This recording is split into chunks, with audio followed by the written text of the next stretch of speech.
Hey, this is Rikki Roxx, and you are listening to Rox100.com. The Big Rock. The Big Rock. Keeping the music alive. Bon Jovi. Lenny Kravitz. Hey, all you rockers. This is Johnny J, your host for The Big Rock. Catch me right here on Rox 100 as we are keeping the music alive, rocking the 70s, 80s, and 90s. The Big Rock on Rox 100. Rock. The Big Rock. The Big Rock. Everything that rocks. Rocks. Hey, folks. Head on down to Earl's Meat Shack. Featuring the area's finest selection of new and used meat sticks. We've got everything. Buffalo patty jerky, we've got dick sticks, salami slices, and we even have those pterodactyl flavored everything. If you hit a raccoon, porcupine, or squirrel, we'll lug it in. We'll turn that late night tragedy into a tasty snack. That thump with your fender never tasted so damn good. We're located in the parking lot of the Dixieland Dirt Mall, just off of Jabroni Street on Telegraph. Head on down. That's Earl's Meat Shack. Hey kids, would you like to be a rock god the likes of David Lee Roth in his heyday? Then you need to get the Rikki Roxx Rock God Starter Kit. Each kit comes complete with black nail polish, eyeliner, sparkly scarf, an actual chick magnet, a velvet jacket to make all the girls go wild, and an over-the-hat skull cap with bandana accessory. Act Now will also include a handy booklet showing you all the best places to wear your sunglasses at night. Regularly a $29.95 value, now yours free when you take advantage of this fabulous offer. But don't act just yet. We'll also throw in a wall poster chart diagramming all the best rock faces to enchant your audience, proven to wet the ladies' panties in mere seconds. For all you newbies, this great kit also includes a CD demonstrating how to push your voice for the radio, taught by Rikki Roxx himself. So quit being a big puss and man up rock style with the Rikki Roxx Rock God Starter Kit. Now yours for just $29.95 plus $99.95 shipping and handling. Call now. 1-800-ROCK-GOD. That's 1-800-ROCKGOD. Now. Operators and tattooed hookers are standing by to take your order. Feel your best before making an arrest. What you gonna pick? Cop pockets when you don't want something salady. Avoid police brutality. What you gonna pick? Cop pockets. Cop pockets, filled with juicy jelly, mouth-watering maple and bacon, and creamy custard on a crispy donut. When you want an easy meal while you're busting that your deal. What you gonna pick? Cop pockets. The cop meal in a pocket. What you gonna pick? Cop pockets. Did you wake up this morning with a nasty rash and nothing but regret? Did you go home with a sweaty bass player last night? Did you wake up wanting to chew your own arm off because some skank's laying on it? Are you feeling a burning, itching sensation in your crotchal region? Do you feel like you need to scratch your ass with tree bark? Are you walking around like you were banged with a Scud missile? Did you meet someone at the bar you thought would actually call you back? Idiot! Then you need Skankosporin. It'll cool that burning sensation before you do the walk of shame to the cab. That's Skankosporin Itch Paste. Available at In-N-Out Party Stores, Bottles and Stuff, 8 Mile Liquor, and Cunningham Drugs.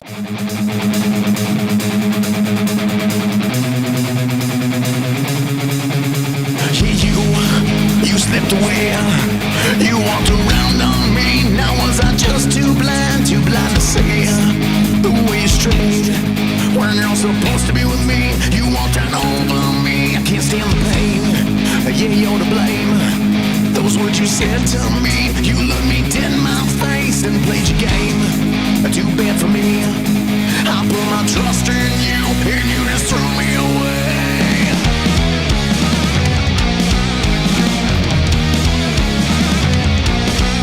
Now watch you take, you take away. You sucked the life from me. I gave you everything. How could you be? How could you be so cold? You meant so much to me. And now I feel so alone. But now I see how you can be.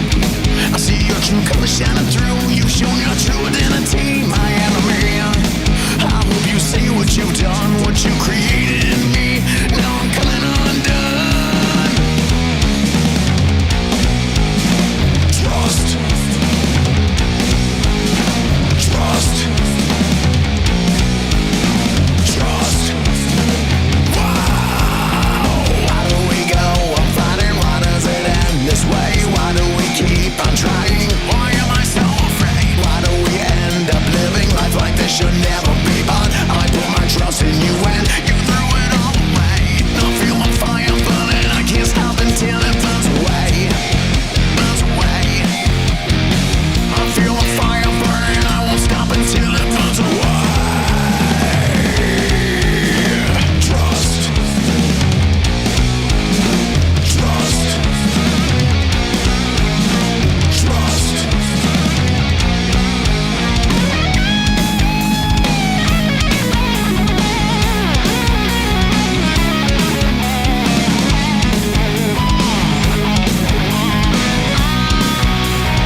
sucked the life from me. Look at the mess you made. I'd have to say, I'm glad it ends this way. I just can't look at you. Now I'll never be the same. Trust. Trust. Trust. Wow. Why do we go on fighting? Why does it end this way? Why do we keep on trying? Why am I so afraid? Why do we end up living life like this should never be? But I put my trust in you and you threw it all away. I feel a fire burning. I can't stop until it burns away. Burns away. I feel a fire burning. I won't stop until it burns away. Trust. Trust. The following program is recommended for mature individuals and may contain material unsuitable for morons, cretins, and dishwipes. If you are a moron or a member of the PTL Club, please turn off your radio, because we don't need any more stupid, narrow-minded, pencil-neck geeks who wouldn't know the First Amendment if it came up and bit them on the butt. Thank you. Rikki Roxx, Rikki Roxx. It's Rikki Roxx, coming out of the box. Bitches come in flocks, trying to steal his jocks. He needs to be contained with padded rocks. It's the Rikki Roxx Show, spreading like the pox. Rikki Roxx, Rikki Roxx. Rikki Roxx, Rikki Roxx. Yeah. Rikki Roxx, Rikki Roxx. Rikki Roxx, Rikki Roxx. Yeah. Rikki Roxx up in your grill, motherfucker. Yeah, we're live. We're here. We made it. Can that out. There we go. All right, now we're ready to go. We're back after 2 weeks off. We finally made it.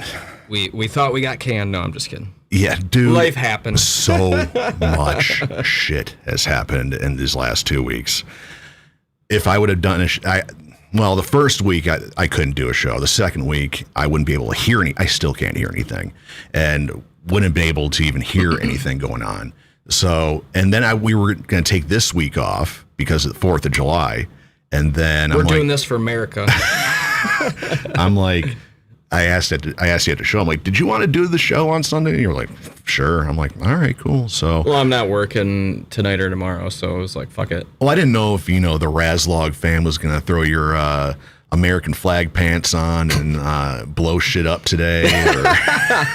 No, that's not really our forte. No, you're not the kind of family that buys the fireworks and. When I was younger, yeah, like my dad would fucking go down to like Ohio and shit and buy like thousands of dollars worth of the illegal stuff. Yeah, but now that it's legal, there's no I don't fun know in that anymore. I think we just did so much of that, and like my brother and I would shoot fucking the Roman candles at each other. Yeah, like we just did a bunch of stupid shit. I think we got it all out of our system at a young age. Yeah, so it's not a thing anymore. No, 4th of July not for me. 4th of July is just another day for Kevin Raslov. I mean, like, Steph and I grilled out, made some steaks and fucking corn on the cob and shit. But oh, yeah? Other than that, yeah. And then we got some bomb-ass ice cream, too.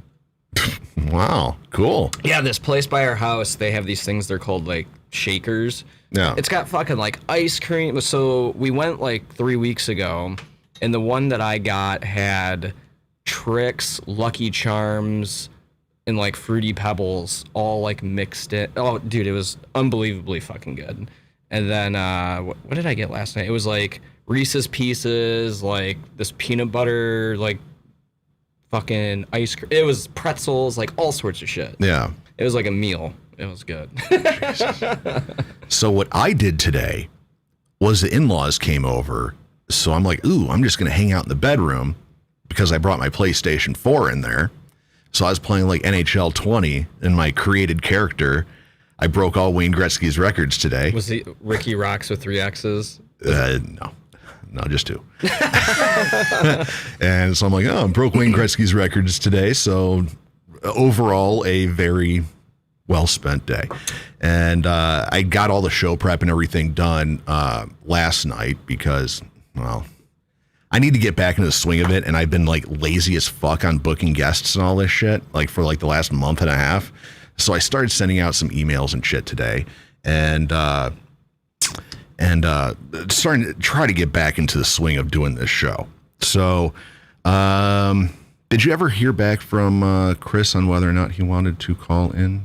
Yeah, he's on the lake. So that's no good? Yeah. Oh, damn it. Unfortunately. Okay. Yeah, I don't know if maybe it's just my phone, even though I have full bars, but my stream is buffering like fucking bad. Is it? Yeah, I don't know. I posted something in the chat, so if anyone else's is fucking up, let us know. Oh, no. If not, and it's just me, then whatever. It is what it is. Oh, no. So now I'm going to be like, now I got to be unprofessional radio guy again 10 minutes into the show. Don't act like you fucking, it's the first time, shit. And now I got to sit here. If you guys are sitting in the chat and just weird. Like, I have full service, but oh well. Is it buffering for anybody else out there? Steve Dave, stream salad for him. Okay. So there it is. All right. So Kevin's new phone's just a piece of shit.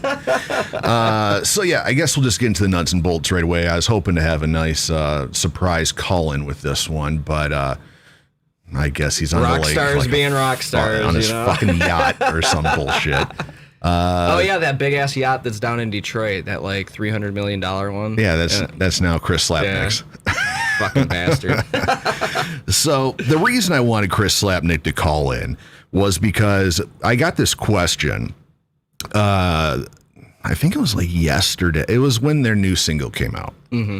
And I'm assuming because I got this like yesterday. Mike from Boston, he says, "Hey guys." Baston. Hey guys, you guys have talked about EVA Under Fire a lot during the course of the show. At least every time I have tuned in and saw their new single come across my news feed. We're a little biased, so. Yeah. It got me thinking, since you guys said they were just a local band like all the rest of us, what did they do to set themselves apart by this much and in such a relatively short period of time? Thanks. I mean, without divulging too much information, money and how they chose to market themselves was like the biggest thing they did. I mean, aside from having good music, working with the right people. I mean, they worked with BJ Perry. That's not a fucking slouch. Well, I mean, they worked with a lot of the right people, but they invested a lot of money into all of their shit, and They just went the extra step that most bands don't do. Well, I mean, think of it this way. Okay, pretty much the stuff that they did with BJ is just now coming out, like Heroin and Blow and all that stuff. Their first two records. You made that sound like a really big drug reference. Heroin and Blow, and their first two records, what was it, like Anchors and War? Those were done with Mick, right? Mick Maslowski, the same place, New Day. And he was like a budget guy, like. Not in a bad way, but you could go in there with like $300 and cut a fucking single. Yeah. Like good. Yeah. Not some bullshit 8-track. So it's like, you worked with these guys in during that era, I guess, when they had those two record or EPs out or whatever the hell they are. And they had music videos, not the flashy shit they have now, like the I mean, they were still good though. They were good, but they had like live shots from like the Rockery, like small dive bars and shit like that. I mean, not thousands and thousands of dollars invested in those videos, relatively easy production They were value. still quite a stretch above what most bands do, though, as far as quality of their videos, and even like the quality of the tracks that they recorded too. I mean, I can't comment on if they put more money into the mixing and mastering and whatnot, but or if it was just the songs were that good. And if that's the case, more fucking power to them. But the way they chose to advertise and market themselves, I think, was what put them over the edge, personally. So, how much of their, I guess, success that they're getting now, because it was just put out, they reached 100,000 monthly listeners. Their new single that came out, 2 days ago, has over 100,000 streams. And looking like it's going to be their biggest song ever. And, that early, before all this, they were still relatively big. Now they're just getting bigger marginally. Well, I mean, they've been in popular bands since we've known them. You know what I mean? But when you say popular bands like Fall Prey, like they were had a good following. They were popular, but they weren't, blowing shit out of the water and changing the world. No, but I mean, like, that's kind of how every band is, like, until they make it. Like, there's the shit bands that everyone plays around with, you know what I mean? I mean, you know all firsthand. Of mine, yeah, all of my bands. But, I'm still waiting for that. But like first for band. instance, Yeah. like there's musicians in all genres that were in a solid band. They were always a solid band until they actually made it. Yeah. And I feel like, well, Chris was in other bands, Pillars of Autumn and all that shit. I mean, like they're all talented and good musicians. It's like it just all culminated to EVA. They chose to not do what every other local band does, and they took it really fucking serious. And so, you know, for musicians out there that might be listening, or people that may be just kind of interested in this kind of thing, you know, you said like the marketing. Okay, are we talking Facebook marketing? Are we talking, you know, print media market? You know, Social media. I mean, like when I was talking to Chris, the stuff that he told me they were doing, it blew my mind, like to the level of the intricacies of what they were doing. Yeah. Like when he was explaining it to me, I was like, this is like opening a whole entire can of just like, how the fuck did I not even think about this? Right. And like one of the examples that he gave me was, you know, when you're doing targeted ads, and I'm not going to go into the whole plethora of what he told me, but he would look into things that, you know, people use every day and find a way to associate that with one of their fucking songs. So, like, give me an example. Like fucking Colgate toothpaste, right? How would he tie that into?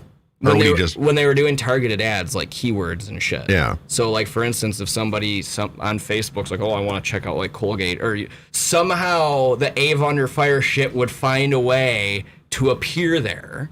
Yeah. Now, and that's a crude example. Like, you don't for instance, like, if you were Five Finger Death Punch, right? Yeah. If you were doing a targeted ad for anyone that searches fucking Harley Davidson or Affliction, you know, stupid shit like that, that's going to show up. And that's kind of what they did. Yeah. They did it on a very, very intricate and deep level, and the fucking results are there. You know, and that's, you know, and I know the question people are are probably thinking, what kind of money does it take to do that at that level?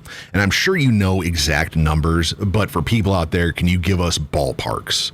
You know, is it $100? Is it $1,000? Is it $10,000? Is it $100,000? I'll give you one snippet because I think Chris might not get pissed. There was a ad I think they ran for a year that was like $40 a day, maybe.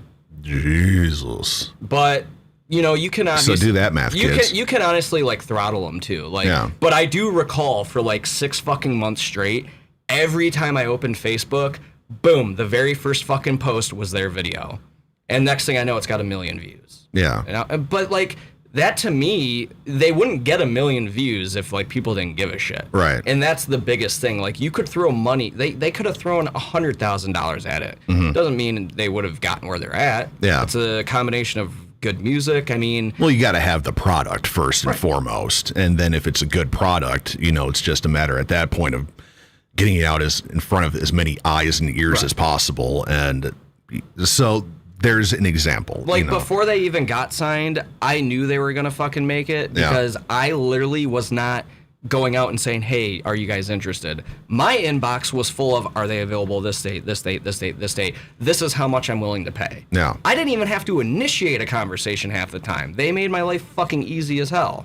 That's the big difference. Like a lot of bands will just spend countless hours, you know, booking, promoting. If you do the promoting right, the rest, well, not always, but like the rest will kind of come. It'll make it a lot easier. Exactly. And like, when I saw how easily it was for me to book them, it almost pissed me off. But I was like, this is a result of all their hard work, they're being diligent, you know, the boosted posts and like all that shit. And I guess the confidence in their band, you know, because, you know, thinking I'm like, okay, well, $40 isn't a lot per day. You know, but that's still a couple sixers and a decent night out every day. You know that that's putting a lot of confidence in your band that the band's not going to fall apart in the next year. Right. You know, kind of thing like that. So for the musicians out there and all that, there it is. You know, it's. Now, the only other thing though is like this was before Facebook fucked their algorithm shit up like real bad. So. I have no idea if those kinds of tactics and everything will still yield the same results. I mean, shit, if your music's not good, I don't think you're going to yield those results anyways. Right. But, yeah, I mean, They were very smart about how they did it, and it fucking worked. Fuck yeah! I was telling Raz, before we went on, because EVA Under Fire, they're out on tour with Buckcherry right now, and they were playing in Wisconsin like yesterday or the day before or something like that. And I saw a video pop up in their group, their fan group or whatever, of them doing The Strong, which is like their big, tear jerker, let's cry together kind of song, and person taking this video, and she kind of pans, she's right in front of the stage, right in front of Amanda. She kind of pans over a little bit.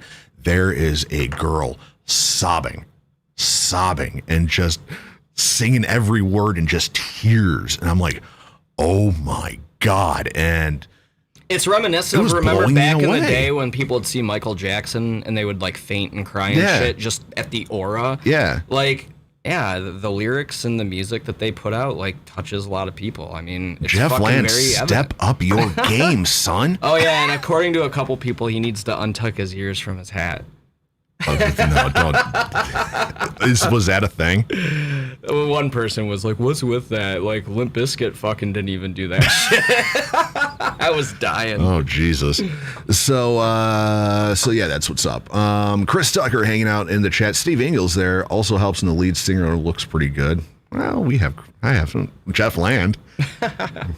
That's all I got. Steve Dave and hanging a out. matching husband. I mean, come on, Rob's 7 feet tall. Yeah, he's quite the catch, though. you know what they say about tall guys? Huge shoes. Huge shoes and long pants. It's like a baby's arm holding an apple. So yeah, that's what's up. And if you guys are listening, share this on your social media. Still trying to build up that YouTube subscriber count. So head on over if you haven't yet and hit that subscribe button, hit the like or whatever. The bell. The bell. That's why you'll get the notifications. Yeah, there you go. Come on, man. You got to step your YouTube game up. Know the lingo and all that shit. Yeah, no, I don't. I got nothing. I forgot to share it to my... I didn't even share it to my Facebook. Oh, Rikki. See, this is what happens when it's like freaking 2 weeks off. Okay, so I just got to share it one more time. There we go. Then you're going to get flagged for fucking spam. Nah. Jesus. We've noticed you've posted the same thing 1,100 times in the last 30 seconds. Stop doing that. Stop doing that. Signed Zuckerberg. I know. So I guess get into the last couple weeks and the reasons why we haven't done a show since mid-June. Fucking crazy, man. It's like, okay, a couple weeks ago, God, I don't even know how to start this because there's so much shit going on. Okay, so I think the last time we talked on the show in mid-June, Casting Shadows is going through a bunch of shit. Okay, and I don't know if Jeff or Rob or anybody is listening. I hope not, but... I doubt it. Probably not. So I think out of the 3 listeners, we can easily say I don't think either of them. Steve Dave, Steve Engel, and Kevin Raslog. Well, and Chris Tucker. And so why does it not say 4? Math is hard. Jesus Christ. So, last time we talked on the show, Casting Shadows is going through a lot of issues. I couldn't divulge too much into it because there's a lot of shit still up in the air with the band. And so what happens was we're at practice. Don, our old drummer, throws a bitch fit, quits the band. And they're like, oh, he was drunk. Let's wait till tomorrow. And see if he really wants to quit. That's such a horrible excuse. I know. Let's wait till tomorrow. So I'm like, all right, Jeff, that's fine. We'll wait till tomorrow, touch base with him tomorrow. Right. And if he says sorry, yada, yada, yada, then we'll just have to have a talk with him. Hey, don't blow up in front of a room full of fucking people. And quit. In front of a room full of fucking fans and shit like that. Because that's, casting... was doing that. We were practicing at a bar. We were practicing at a bar. Very unorthodox. And the fans would come out and check us out and hang out and have drinks. I mean, it's cool. Like, I could see the allure of being able to, like, see a band, like, while they're writing. But, like, for me, I feel like trying to write in that kind of environment would totally fuck it all up. Oh, yeah. For me, at least.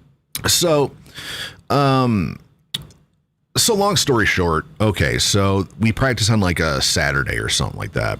A Friday or Saturday. And Don quits. And the next day, no, I believe we waited till Monday because Sunday we had the show. And I told Jeff, all right, hit up Don. You know, maybe he was just having a bad night. Hit him up again. See if he really wants to quit. And Jeff sends me a screenshot of the text messages.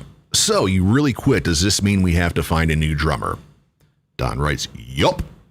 And at that point, Jeff was like, all right, we need a new drummer. You know, and I had already texted you and told you, like, hey, I think we might have just lost our drummer. And you're like, oh, if you need somebody, let me know. And so I'm like, well, I got to wait for Jeff to give the final go. Right. You know, because he's the boss and all this shit. Yep. So, like Monday, Jeff finally gives it a go.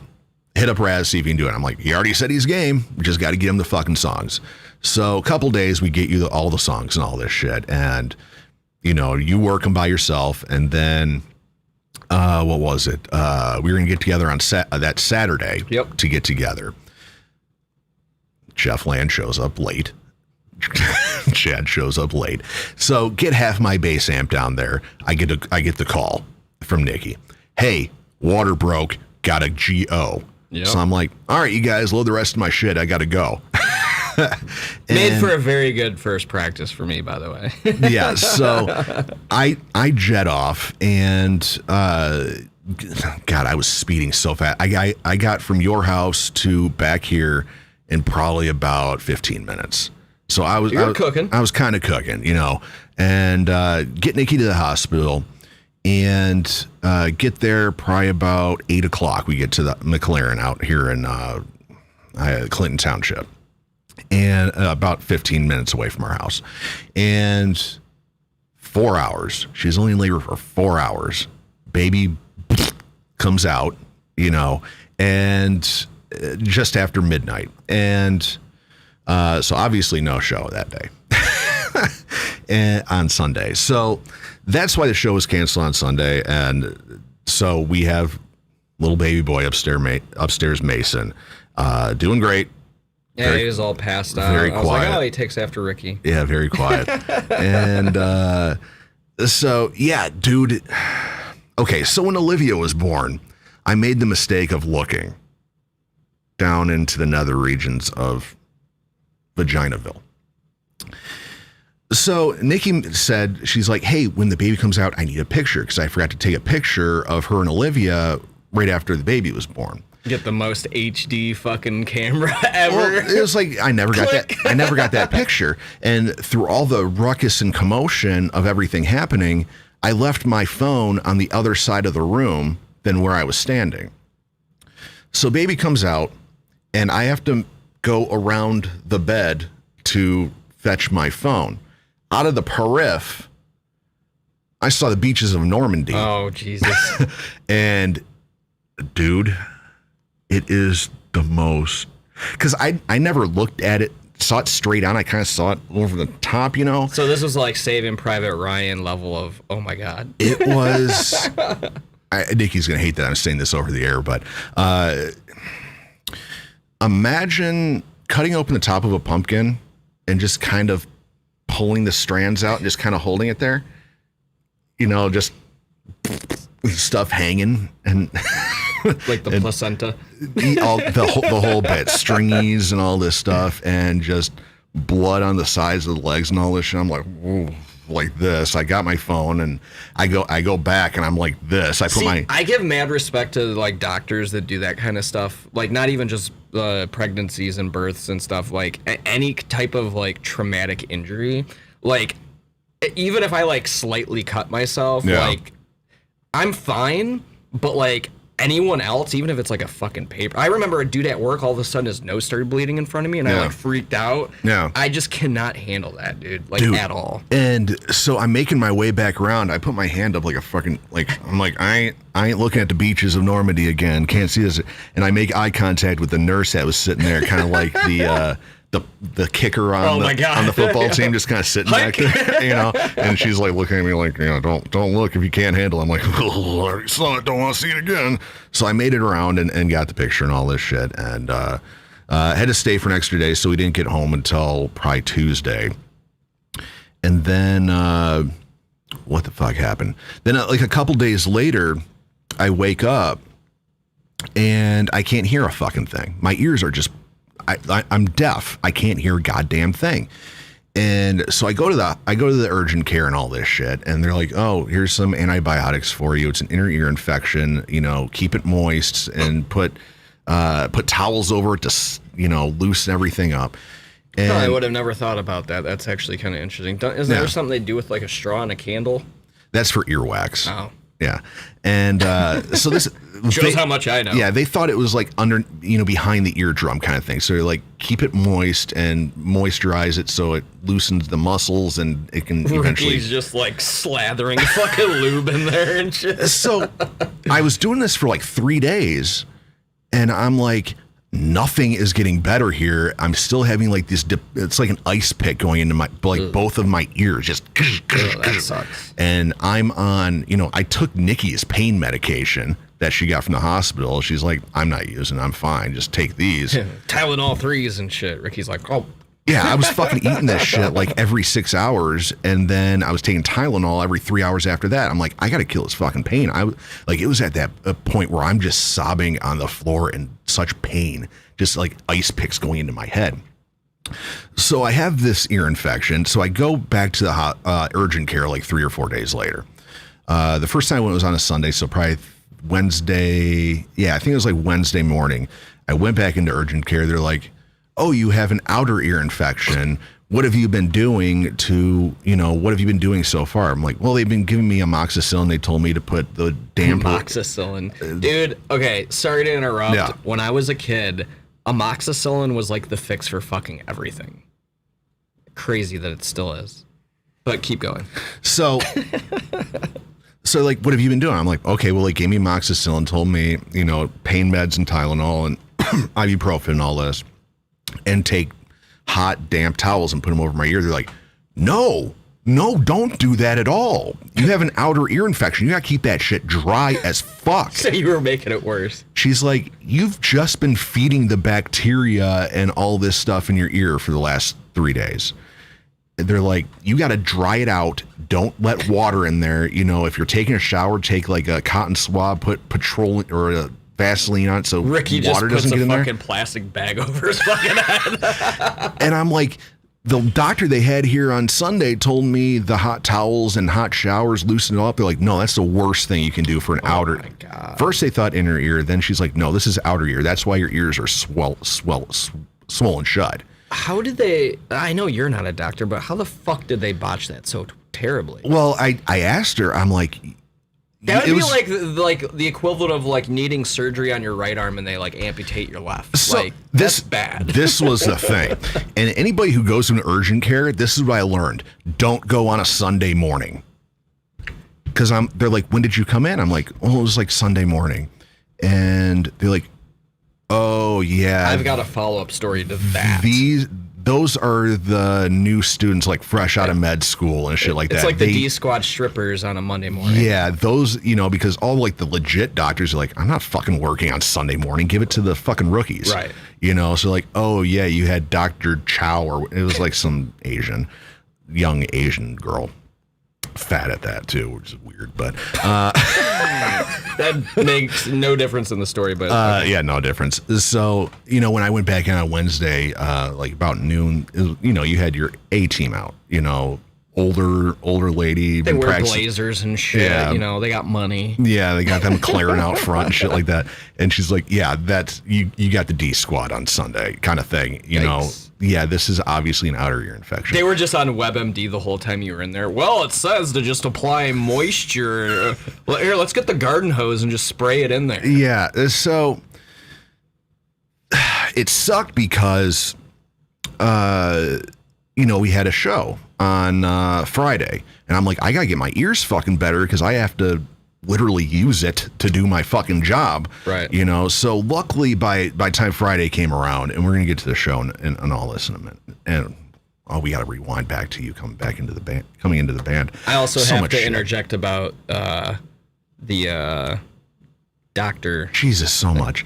So That's what she said. Anyway, urgent care. Long story short, by the time the show came around on Friday, one ear had opened up, one still freaking swollen shut, and I can't hear shit out of my left ear. My right ear's fine, so this is throwing me off to have one ear banging. Your equilibrium's all out of whack too, I'm assuming. I've kind of bumped into door frames a couple times, but you know, could be worse. When do I not bump in the door frames? That's true. You know, so I'm used to it. And so yeah, did the show, and now we're here. So that's why we've been off for 2 weeks. Kevin, you have a lot. We have a lot to get into. Go into your doctor thing. Okay, so when I was in high school, I think it was my senior year, we decided to rent a yacht for, like, I think prom.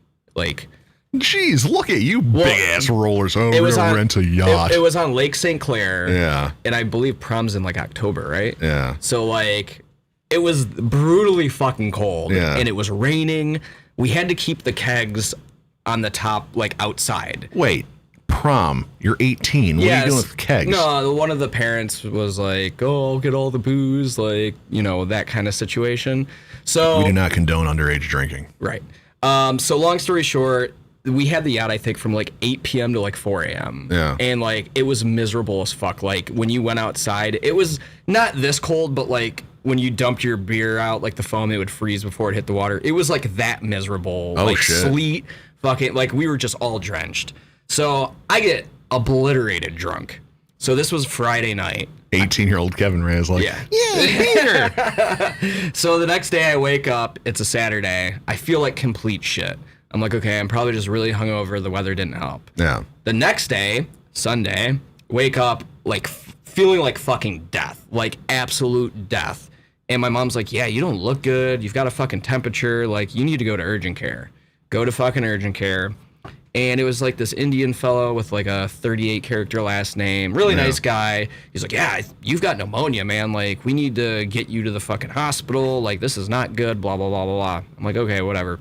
Go to the fucking hospital, talking to the nurse. And she's like, so you went to, why do I keep, or urgent care? And I'm like, yeah. She's like, they told you had pneumonia? And I was like, yeah. She's like, that's got to be the first time they've ever gotten something right. She was like, yeah, you're like this close to death. Like, it's that bad. Jesus. Yeah, so they had to put me on all sorts of fucking drugs. Amoxicillin. Yeah, right? They just dumped amoxicillin all over me, just slathered it. Amoxicillin Vernors. No, so I stayed in the hospital for that whole night, and then, like, I was out of commission for, like, fucking 2 weeks. Like, I was real sick. Jesus. But, yeah, like, it was funny that she was like, they never get this kind of shit right. Like, she's like, I'm really glad they told you to come here, because she's like, if you would have waited another day, she's like, you could be fucking dead. I was like, wow, that's good to know. Jesus. Yeah. So, a word of advice, don't get a fucking yacht in October during sleet and put the kegs above. In Michigan. In Michigan, yeah. If you're in Florida or some shit, have at it. So, I'm going to hop back to the chat real quick. Oh, there's stuff going on. You need a high gross out threshold. See, I can watch like horror movies and shit. I It's like can't. real life is different. I can't, like, I mean, horror movie, like Saw, that it kind of makes me cringe. Like, needles scare the shit out of me. I can't, like, I'm terrified of needles. Yeah. Says the guy with all the tattoos. Right.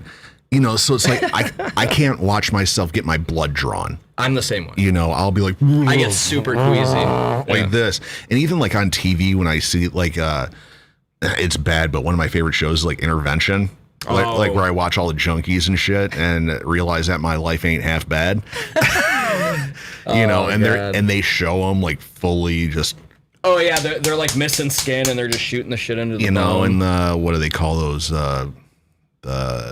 Trail marks or whatever track marks, and you know, sticking that rusty needle in there and just there's no good veins in this arm. I'm gonna go between the toes. Oh, it's like God, like I'd watch movies, like even like autobiographies on like musician junkies and shit like that, where they take the needle and stick it in underneath their fingernail. I'm like, like this, and between their Steve Dave in the chat. Between their I don't even know. I didn't expect a new segment called White Privilege is Strong. I like it. So fuck you, bro. Prom in my yacht. We rented it, bro. For prom, I borrowed my mom's Jeep, and then I had to have my dad rent Nikki and I a slummy hotel so I could get some. So let's rewind a bit. There was like literally like a group of like 30 of us, and we did the same shit every year. But like the one year we were at her parents' house, the next year we got a yacht. Like we were all tight friends. Yeah, we had a little bit of money. After that, we went over and got a mansion and partied down. A McMansion. We stayed at the Art Van Mansion, and then this, and so yeah, like I don't know where I was going with the needles and all this shit. What the fuck were we talking about? Under the fucking nail. Gross shit. Threshold. Oh, something like that. Yeah. So yeah, I don't know why we were going through the chat. Yeah. So I don't know where you were in the chat. Well, Steve Engel had a question for you. You said a few years back I had seats to see Alice Cooper show up close and personal to the stage / speakers. I lost my hearing for a week. Doc said I picked up an ear infection and not deaf. Huh. From being that close to fucking speakers. Well, what happened?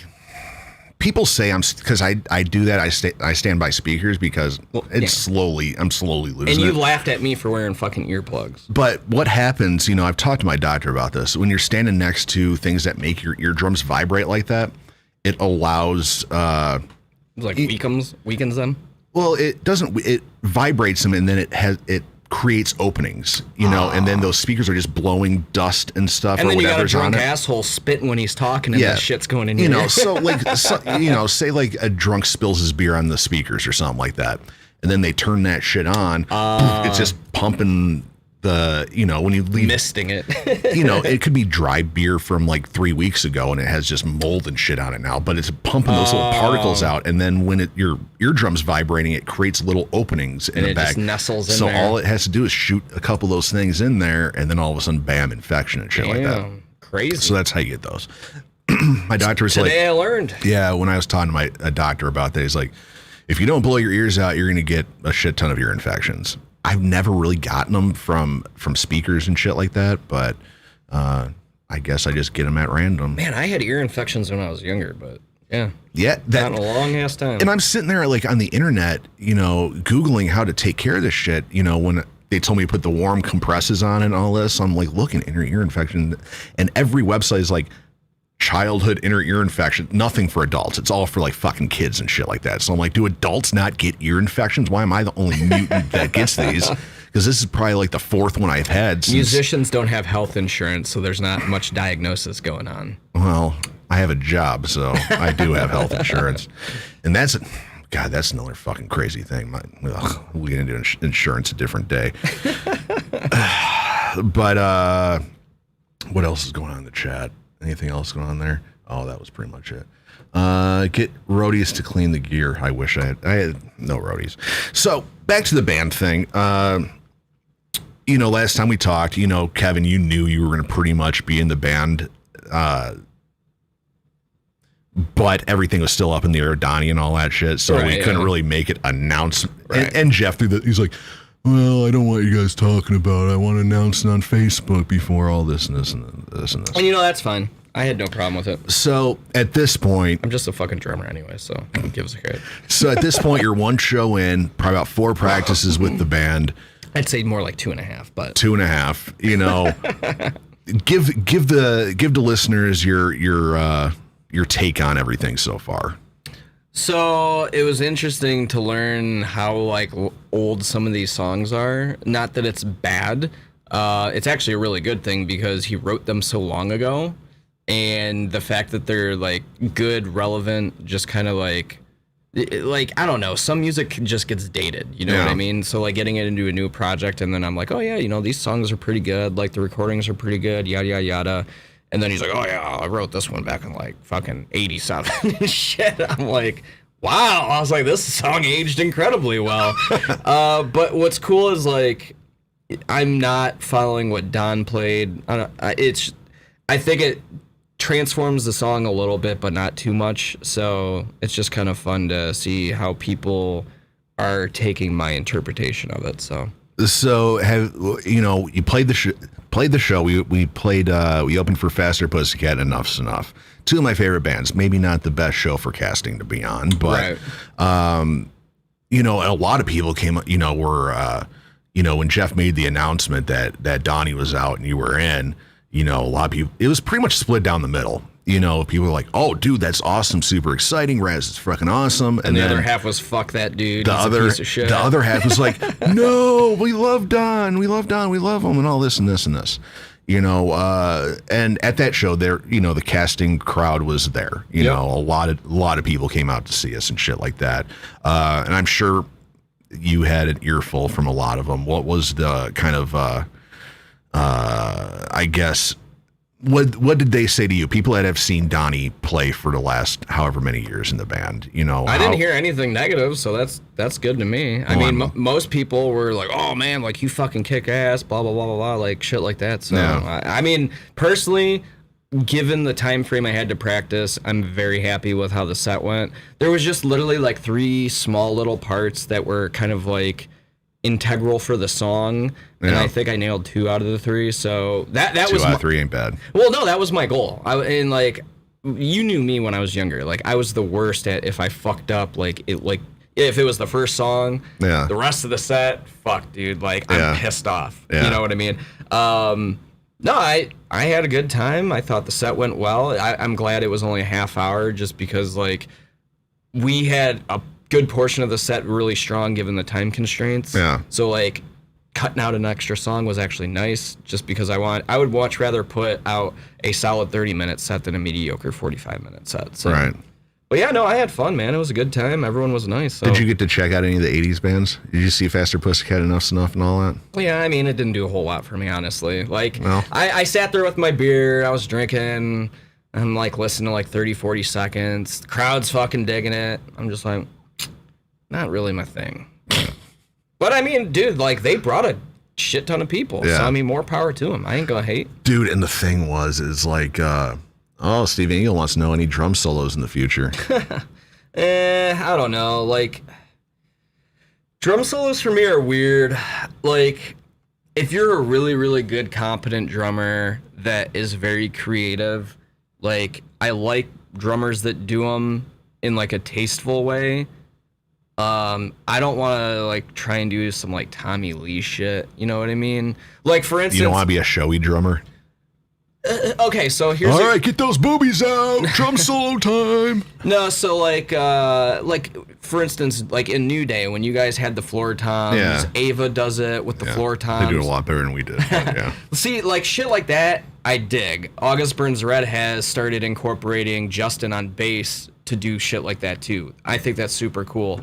The like Joey Jordison where they had him on the fucking thing and it revolved around. Like, to me, his solo wasn't even good. Yeah. It was just double over double so fucking fast, and he's, you know, fucking turning all over the Neil Peart style, yeah. I don't know, like, I did a couple times in Harlow.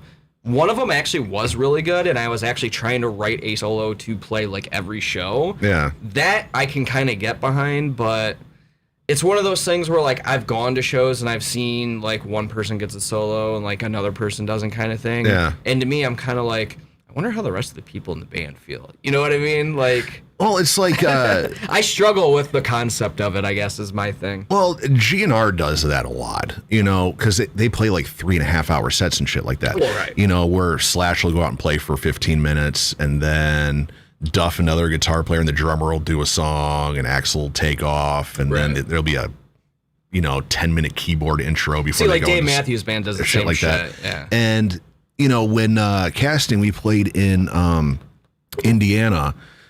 We had an hour set, and we don't have an hour worth of material, you know, and so it's like, Jeff, do something kind of like semi-acoustic with Donnie to kind of fill the time. Because they were like, no, you have to play for an hour. No bullshitting around. You have an hour to kill. 59 minutes and 59 seconds. Keep it going. And I'm like, Jeff, I can talk, but I ain't got 15 minutes of talking in me for a fucking set. So I kind of like that, you know, being able to have a break, right? You know, rather than like play a song, another song, take a minute, another song, boom, boom, boom, boom, boom, to be able to take 10 minutes and be like, fuck, man. Right. I can sit down for a minute, then come back, guns ablazing, batteries recharged, and finish out the set strong. I was going to ask you. So, you know, you're not into the showy drum thing. You know, the drums rising up and turning around and all this shit. So here's a better way to... If I were to do a drum solo, I think it would be really cool to, like, have it be part drum solo, but then have other members come in and then have it like bridge into a song. Yeah. That I could get behind, but the shit where it's just like the drummer for like 5 fucking minutes, not really my. So if you were like in a big Slipknot-esque band, they're like, hey, we have all this money to burn on the stage show. We want to put you on a Tommy Lee-esque drum roller coaster. Oh my God. Where it'll flip you upside down, take you over the crowd, and you'll go up, you know. You think I'm going to say no to that? Like, come on. Like, but you got to do like a 20-minute drum solo. 20 fucking minutes? Jesus Christ. You got to bang the drums and do something for 20 minutes. They better be injecting cocaine directly into my veins. 20 fucking minute drum solo? Jesus Christ. While you're spinning upside down over the fans and doing all this shit. I don't even know if I have enough like creative like shit to play that long. You know what I mean? I mean, in that situation, money to burn, whatever, I would probably do it. But I would want to make it like as best as possible. So when it comes to like drum solos, like for instance, one time in Harlow, like literally before the show, they're like, yeah, we got to kill time. You got to do a drum solo. I was like, fuck.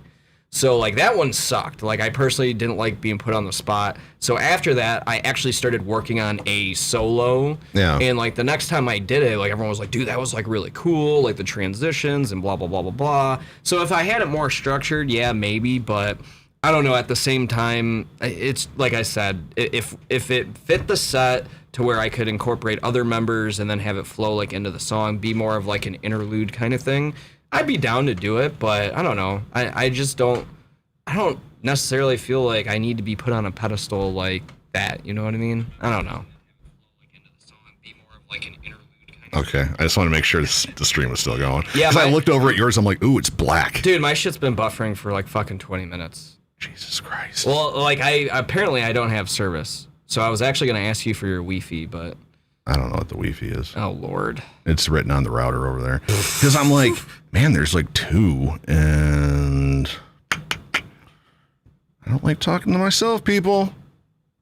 Well, why don't we play some music? We'll get into the Pump It or Dump Band of the Week. We can do that. So, this week's Pump It or Dump Band of the Week is from New Haven, Connecticut. They're called Kings and Liars.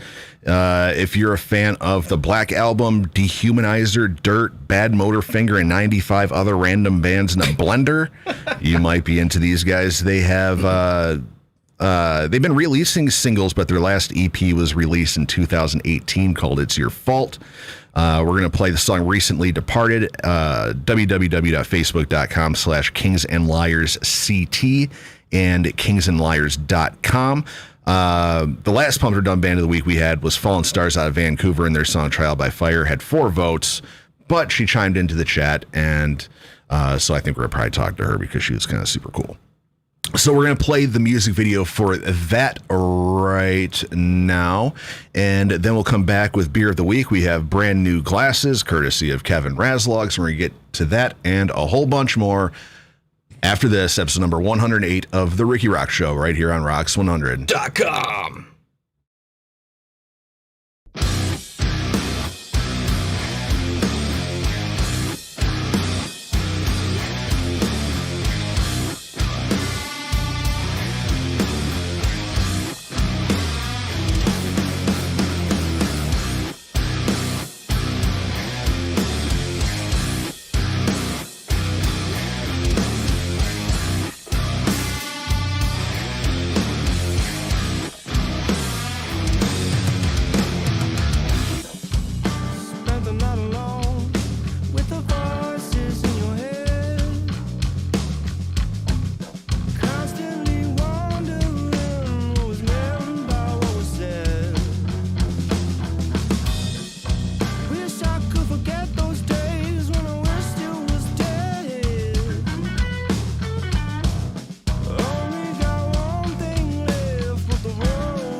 Echo. All right. There it is.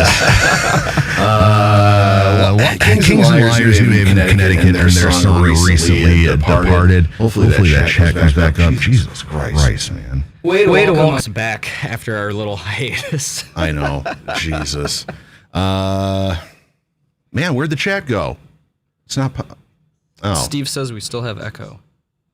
Do you still have echo? I don't have echo. Do you have echo? I don't have echo. Jesus Christ, I love this. There's no echo. Steve, you're drunk. Oh, okay, it's gone now. Okay, so there it is. Kings and Liars, New Haven, Connecticut. Their song recently departed. Check out all their stuff over on Spotify. It's all there. Facebook.com/Kings and Liars CT and kingsandliars.com. If you like it, give it the big thumbs up. Head on over to Facebook.com/Rocks100 or give it the yeah if you don't like it so much. I thought it was pretty cool. And so yeah, that's what's up. We don't have an interview today, so we got a lot of fucking time to kill here. You make it sound like that's a bad thing. Well, it's. Do you remember how many times we would always go over like an hour? Yeah, no, not so much. And because this was originally going to be our week off, and then after the last two, I'm like, I can't make it 3 fucking weeks off because people will fucking forget. Like it seems like they already have because now we're up to 5, so that's a good thing. We're gaining momentum. Slowly but surely. So we're getting into, you're not going to be able to hear it, but it's going to be there, our Beer of the Week segment. I really miss being able to hear that. Well, I can try to do it again. Let's try this. No, that didn't do it. Oh. Now we got the echo. I don't know. It's there. They heard it. All right. So this week's Beer of the Week is from Rochester Mills Production Brewery and a tap room out of Rochester Hills, Michigan. This is their Double Fisted. This is a Belgian Dubbel, 8.0 ABV, 22 IBUs. Quick description on this one. Double Fisted is a complex, richy malt sweet beer with hints of caramel and toast. It presents a fruity aroma reminiscent of raisins, plums, and banana with a whiff of clove and spice. The flavor profile of this beer is similar to its aroma with the addition of dried fruits. There is virtually no hop bitterness to this Belgian-style double. This is a medium-bodied beer that pours a dark copper color topped by a creamy, dense off-white head. Belgian candy sugar was used in brewing this beer, a traditional ingredient in stronger Belgian beers, to amplify its flavor and boost its alcoholic strength. The result is a beer that is higher in alcohol at 8.0 ABV, but it hides it well, meaning it is easy to drink and doesn't have a harsh alcohol taste. BeerAdvocate.com gave this an 8.4 out of 10. Picked this up for $10.99 for 4 1-pint cans at B&B Beer and Wine in Chesterfield, Michigan. Head on over to B&B Beer and Wine for a low, low price. You too will be feeling just fine. Kevin Raslog. And we do have these nice, tasty. Yeah. These nice glasses. Thanks to Steve Dave, because he was like, oh man, they got these new glasses, and apparently they were only like you could only get them like in store. Yeah. So I go on there and they had like a huge sale going, so I was like, fuck it. I just ordered a whole bunch of them. Oh, this is pretty good though. And since you're gonna start tasting it, hey Steve Dave, I got some questions for you. This is a fucking sticker that they included. What is the purpose of this?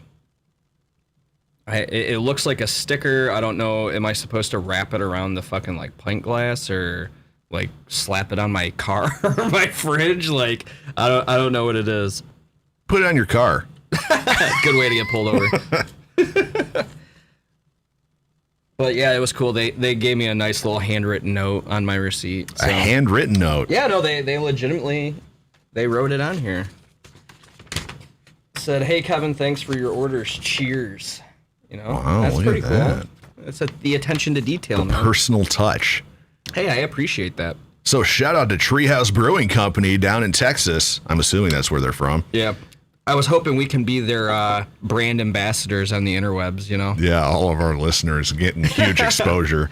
As far as the beer goes, yeah, I like it. I'm trying to like find something to compare it to, and I think the closest thing, and I personally love this beer, is Hoegaarden. And when you said the like caramely kind of flavor, those are my favorite places. Are Hoegaardens. Not Olive Garden. No, Hoegaardens. Shit. No, it's good. Damn.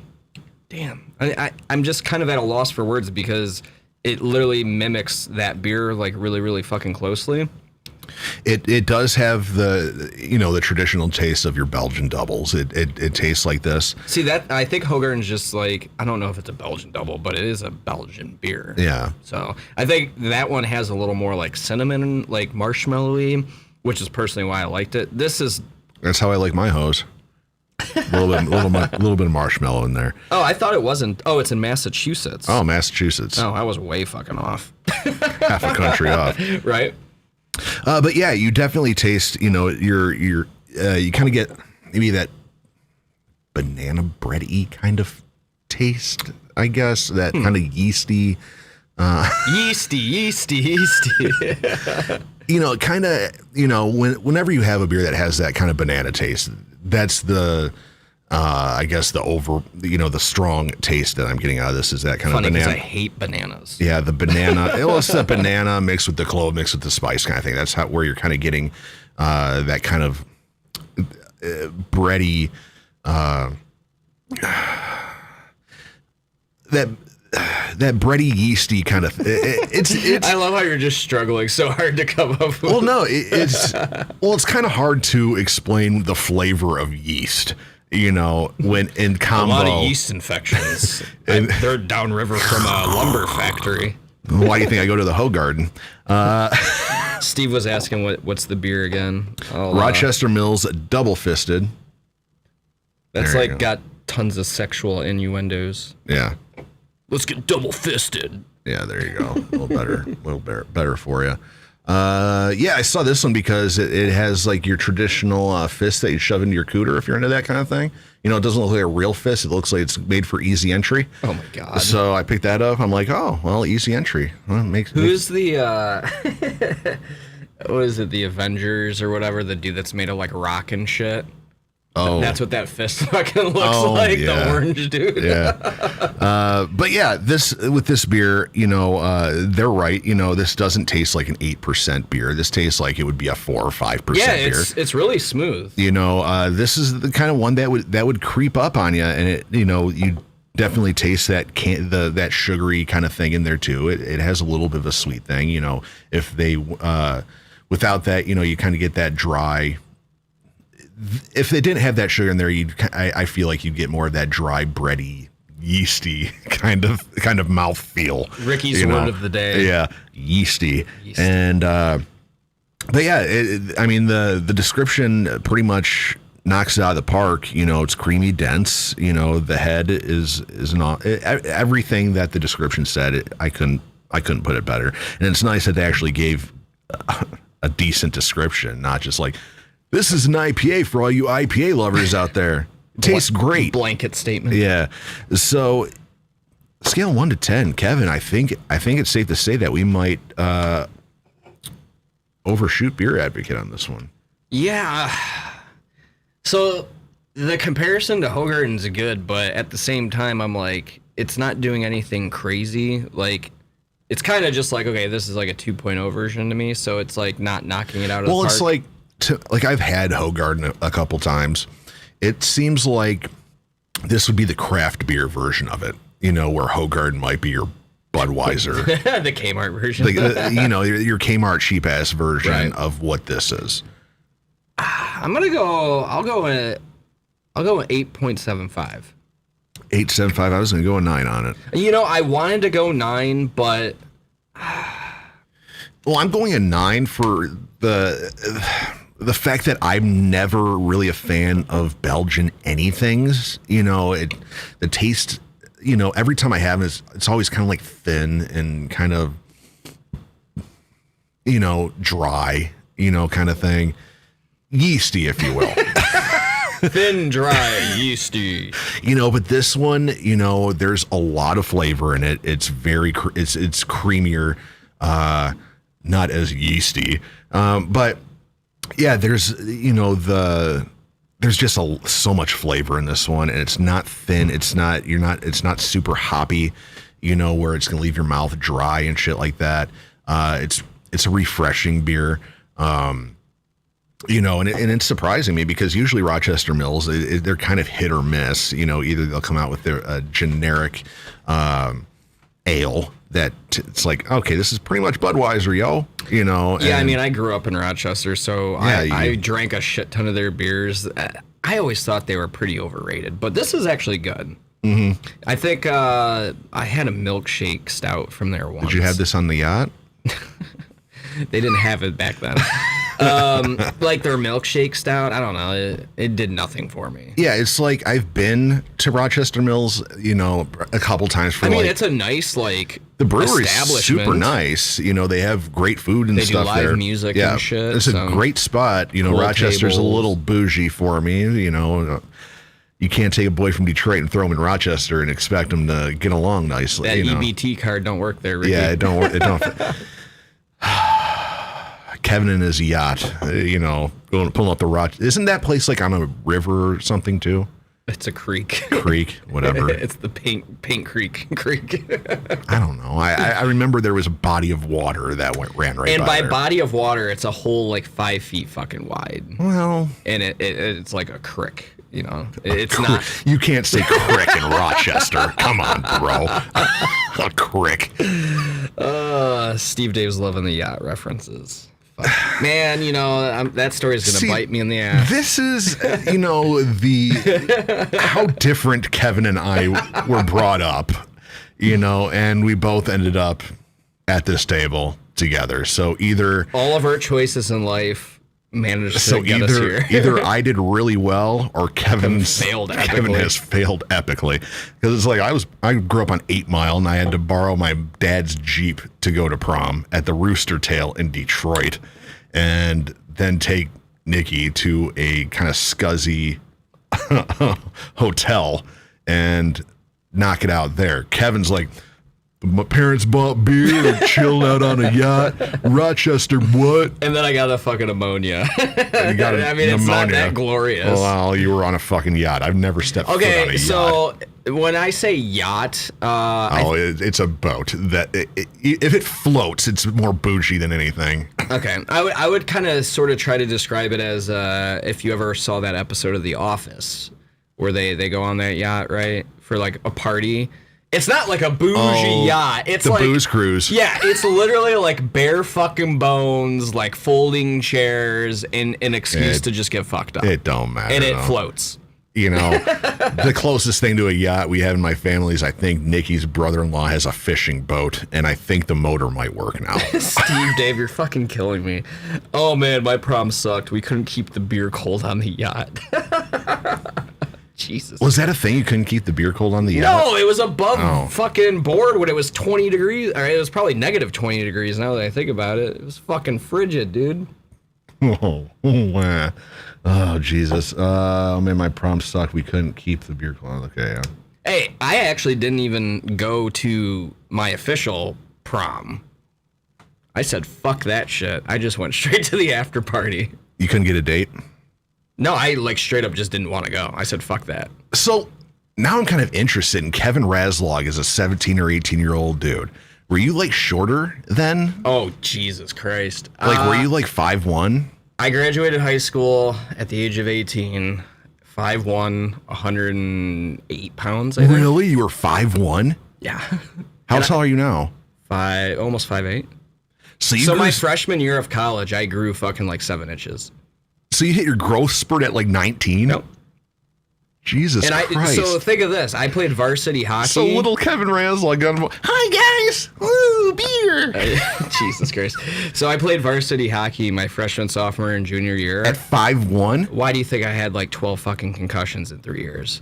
Like, I Jesus got absolutely fucking obliterated by some of these, like, 18-year-olds that they also were, like, linebackers that wanted to play hockey. Yeah. And they were just doing it so they could pass and, like, graduate. Because everyone knew the sports guys, like, always got to pass. You know what I mean? Like, I actually liked hockey. Yeah. I had a full-ride scholarship, this, and that. And, yeah, dude, I got my fucking bell rung my freshman year a number of times. It was bad. Dude, that gear must have weighed more than you. Probably. 100 pounds, strapping on about 40 pounds worth of gear. Yeah, and little probably. Kevin, with I can picture like the helmet's like super big, kind of fumbling around. What am I, special needs? Jesus Christ. You're like, your skates are like little kid skates. They have like sparkles and. Oh, jeez. I wasn't a figure skater, bro. Funny story, Jesus though. Christ. Before I started playing hockey when I was 3, I did take 2 figure skating lessons. And the lady told me, your son could be really good at hockey. And that's how I started playing hockey. Jesus. Because my parents wanted me to learn how to skate. Jesus. 5'1", 100 pounds. I wasn't that small. I think I was about that size when I was like 12. One of the kids I played with, Jake Vermiglio, he actually played in the XFL in Canada. Yeah. One of the running jokes was I was as tall and as heavy as him when I think he was like 4. Like something stupid like that. Yeah. Like 4 or 5 years old. He's like, yeah, I was like 5'1" when I was like 6, bro. I'm like, Jesus Christ. 5'1". My daughter's like 4 feet tall already. And she's 8. See? Wow. See, Dave wants to see prom pictures. Do you have those? Or is it like your mom got them buried in the attic somewhere? Or is it like the under deck of the yacht? I don't honestly know if they're... Because like I said, I only went to the after Or like party. senior pictures or something like that? Oh, my senior pictures, yeah. I mean, I have those. Spiky hair, fucking hemp necklace, and fucking my drums So and shit. you're a traditional Rochester douche. I guess. The hemp necklace. I made them and sold them, bro. I was an entrepreneur. Tell me you bleached your hair. Yeah, you bleached. You know who started that? Vanilla Ice. No. Like, when I was in 6th grade. Eminem? When I was in 6th grade, though, it was literally right before or around when Eminem was getting big. Yeah. And I literally just told my mom, I was like, I want to bleach my hair. She was like your whole head? Not just do like the tips or whatever? I was like, no, the whole fucking thing. So when they went and did it, real Slim Shady. They accidentally kind of fucked it up, and I'm not even kidding you. I looked like the adolescent version of Billy Idol. Like, it was fucking pure white. And, like, I honestly didn't even fucking care. I was just like, whatever, it's cool. I didn't give a shit, dude. Dude, did you wear, like, surfer shorts and shit like that? No, so I think... And then what were those goofy shoes? Are Are you talking, like, Jenkos and shit? No. I don't think anybody in Rochester wore Jenkos. Dude, elementary school, Jenkos were all the fucking rage. What were those shoes that, like, the... Oh, Doc Martens? No. Birkenstocks? Birkenstocks, yeah. You had Birkenstocks? Okay, so high school. Oh, my God. High school, right? I was the guy that listened to Fish, Dave Matthews Band. I don't know if I want to be in a band with you anymore. I wore corduroy pants like 4 or 5 days out of the week, Birkenstocks with wool socks, and then a fucking beanie. How much weed do you think I smoked? None. Dude, that's like prototypical stoner. Like, that was all I did. Jesus Christ, you were one of those. Oh my God, Kevin bleached his hair, tried nicknaming himself Kevin M. I'm fucking dead. Thank you, Steve. That's awesome. Jesus Christ, dude. Learning new stuff, dude. Hey, you know, all different walks of life. Shit, when I was that age, I'm trying to think, senior year of high school, I was a lot thinner, but I was still about... I think, like, the Beatles were coming out when you were in high school. I'm like, what, a year older than you? I know, I'm kidding. No, I was still about this height, but I was probably about 60 pounds lighter, so I was probably $185 about then, like 5'11". Fat motherfucker, I've never broken 150. You didn't break 5'5" until you were 19. I was like 18 and a half. 18 and a half. Dude, it was like, I mean, I pretty much just wear the same shit now that I did in high school. It was like band t-shirts and flannel and like hats and beanies. And I had hair, I had longer hair. I had hair. I bleached it once, but it was probably like in 7th grade. And then I'm like, dude, this is gay as fuck. When I bleached my hair, literally within the next week, like 3/4 of it, my whole school did. Oh, so you're a trendsetter. No, like, I'm not saying that because I was. Maybe it was just very lucky timing. Yeah. But literally, like, the next day, like, all the popular kids were like, oh, shit, dude, that's, like, fucking cool. Me, I'm just showing up all, like, stoned and shit. I'm like, oh, I'm gonna go listen to Fish and Dave Matthews Band in the fucking, like, cafeteria, bro. Oh, my God. What makes some hemp necklaces? See, the thing is, there were people in my high school that dressed like that. They were like the rich kids. They lived in like Pleasant Ridge and shit. Well, in Ferndale, Pleasant Ridge was the rich people. To you Rochester people, Pleasant Ridge is. Okay, so since we're on that subject, Yeah. if we're gonna talk about Rochester people, I was like in the poorer realm of Rochester stop people. it. That's like saying, oh yeah, well, I grew up in the worst part of Calabasas. Well, no, because like they had the $3 million house, we only had the $1 million but no, house. see, there's a big difference there. Our cars were like 5 years old. That's how poor we were. No, so like I get what you're saying 100%. But like in Rochester, when you actually live there, like I grew up with, like, for instance, this one girl, Catherine, her 16th birthday. What dealership do you think her parents took her to? Lexus? Ferrari. Oh, nice. Yeah. My dad was like, I can get you a company car, you're going to have to pay half, which for me was great. Yeah. Like, I'm not trying to say, like, I had it rough or anything like that, but there's a huge difference between the fuck you money that a lot of those people have and what we had. And my dad worked his fucking ass off for it. Yeah, there's a lot more wealth in that area. Very, very fucking obvious, but it wasn't like I was wiping my ass with fucking $100 bills and shit. Dude, it was quite the contrary. When I was in high school, I was in... Don't laugh at me, but I was in the marching band for 1 year because I wanted to get a varsity letter in something, and I didn't want to play any of the team sports. Typical Ricky. Well, we didn't. I want this, but I don't want to put my all into it. Okay, so the thing was, at Ferndale where I went, they didn't have a hockey team. That was the only sport I was into was hockey. They didn't have it, so I had to go to Royal Oak and play. They had a football team. Those guys were douchebags. I didn't want to hang out with them. The baseball players were just kind of like the dorky guys, and the team sucked. So I'm like, I don't want to be on a team with a bunch of losers. See, that's why I loved hockey. Because, like, my varsity team, most of us were all fucking stoners. Even though, like, there was kids that did track and baseball and football. Like, we had a hybrid of, like, all the cool people. Like, but, like, people I knew that specifically played soccer, baseball, like, they were all fucking douchebags. Yeah. So I went into the marching band because I'm like, well, I know how to play an instrument, and I can just do this for a year, and I'll get my varsity letter. Good while I'm doing it. Well, I was playing the trombone, but... Oh. Yeah. I'm jerking it off. So we do these competitions and shit like this, and we went to... God, what's the high school that's by Adams? Oh, yeah, Rochester Adams. Yeah.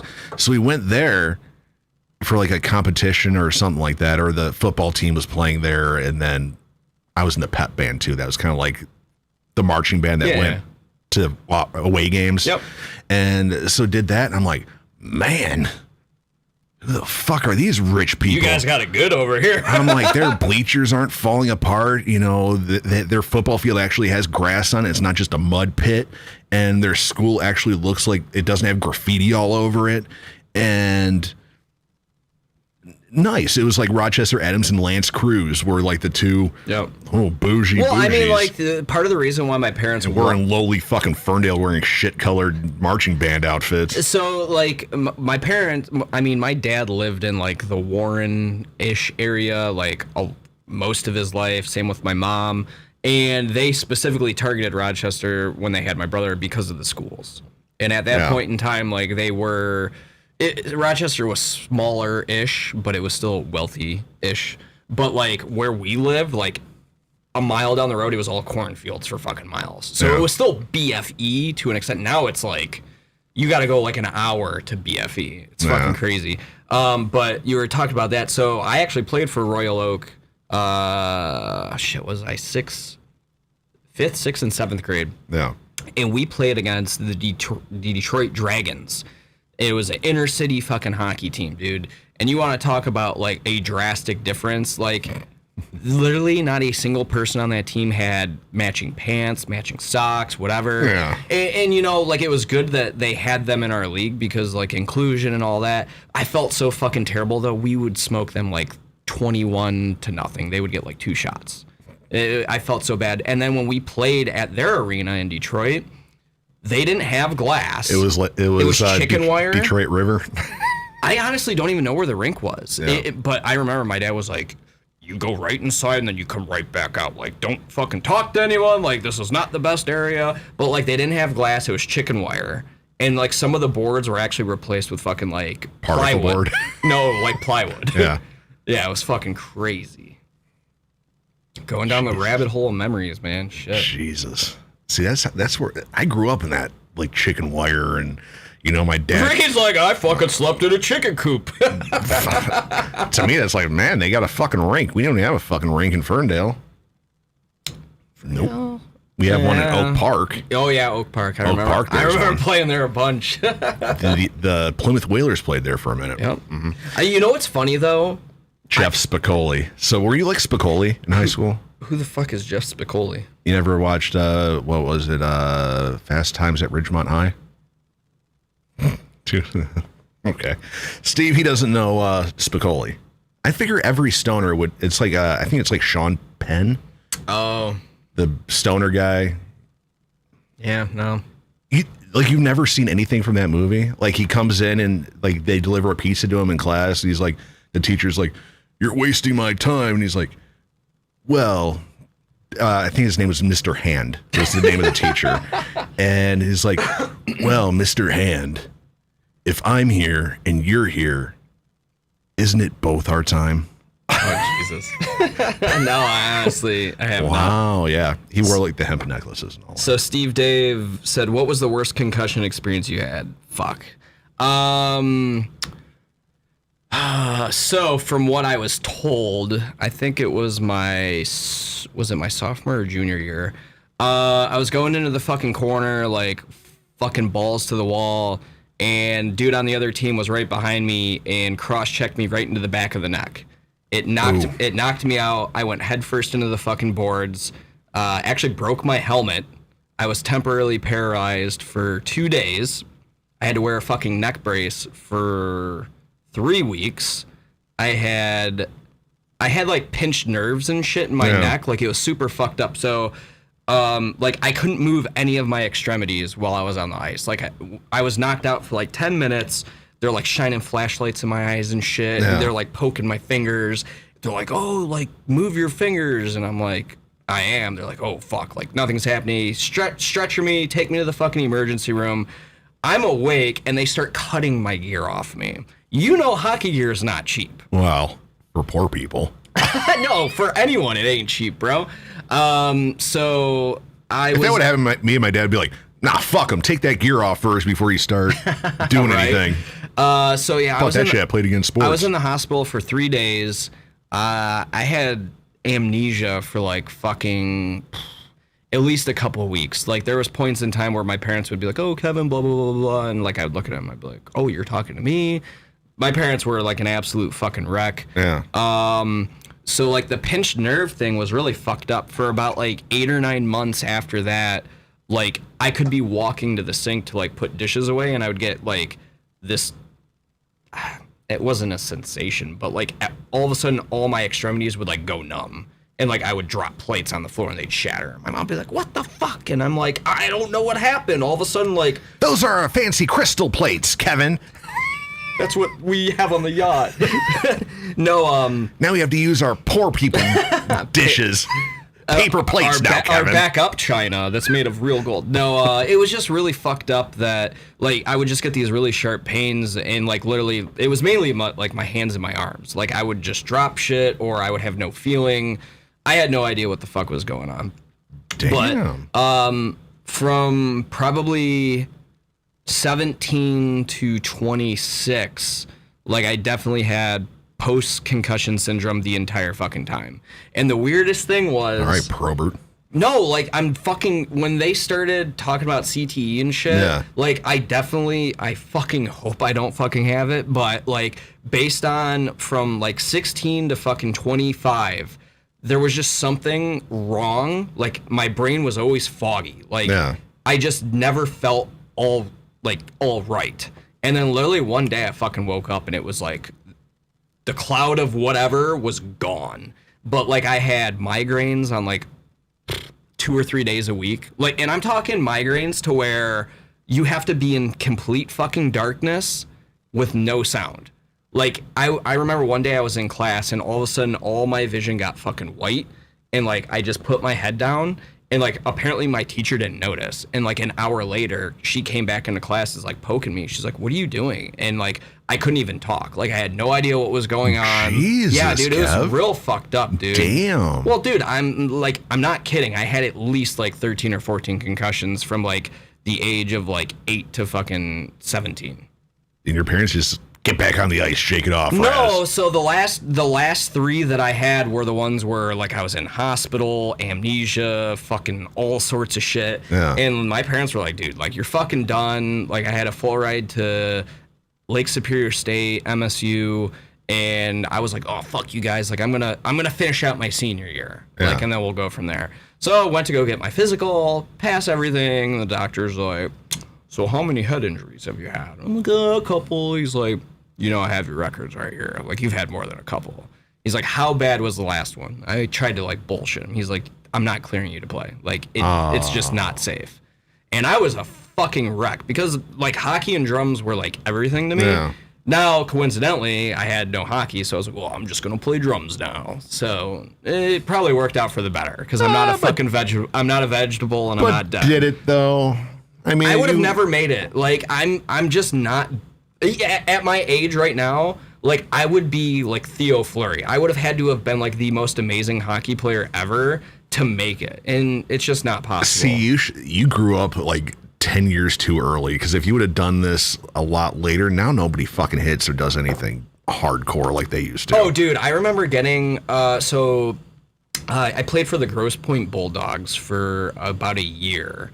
And they did this thing where they basically built a team and they scouted players. Yeah. Like, they took it like NHL serious, like, "Oh, we want this kid. We're gonna go to practices and try and woo him to join our team." Yeah. So did they come and try to woo you and shit? Yeah, and how was that? I want to know how much were they sucking your dick for? Be like, "Yo." No, so basically what ended up we got a bunch of Hogardens out in Grosse Pointe. No, so basically what ended up happening was they were like, "Hey, we've got these tournaments all over Canada in the spring and summer, which aren't like regular season." They're like, "We're going to pay for everything. Like, we want Kevin on the team, this, and that."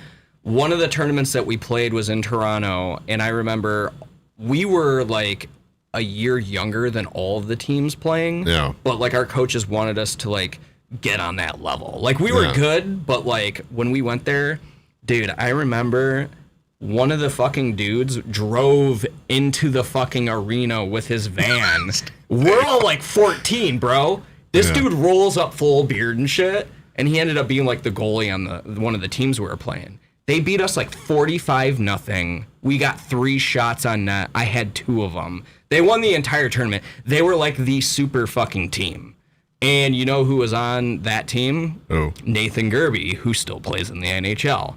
And what's fucking crazy is when I was playing against Nathan Gerby, when I was like 12 or 13 or 14, whatever it was, he was like 5'8" and like 210, just a brick fucking shit house. Yeah. So me at 14, I was less than 5'1" probably, and I was probably less than 105. And you know what's fucked up is Nathan Gerby's still the same height now, same fucking weight. So when we were playing against him, my dad was actually sitting next to his dad. And me and Gerby were like going at it in the corner. He fucking just laid into me and knocked me on my ass. And my dad was like, "Oh," he's like, "Get back up, get back up." And Gerby's dad was just like, "Yeah, you want to know what I do to train my kid?"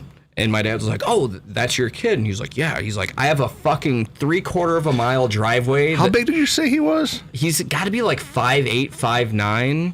Like, I looked it up right now. He's 5'4", 179. Well, either way. Either way. He's about as big as you are now. Right.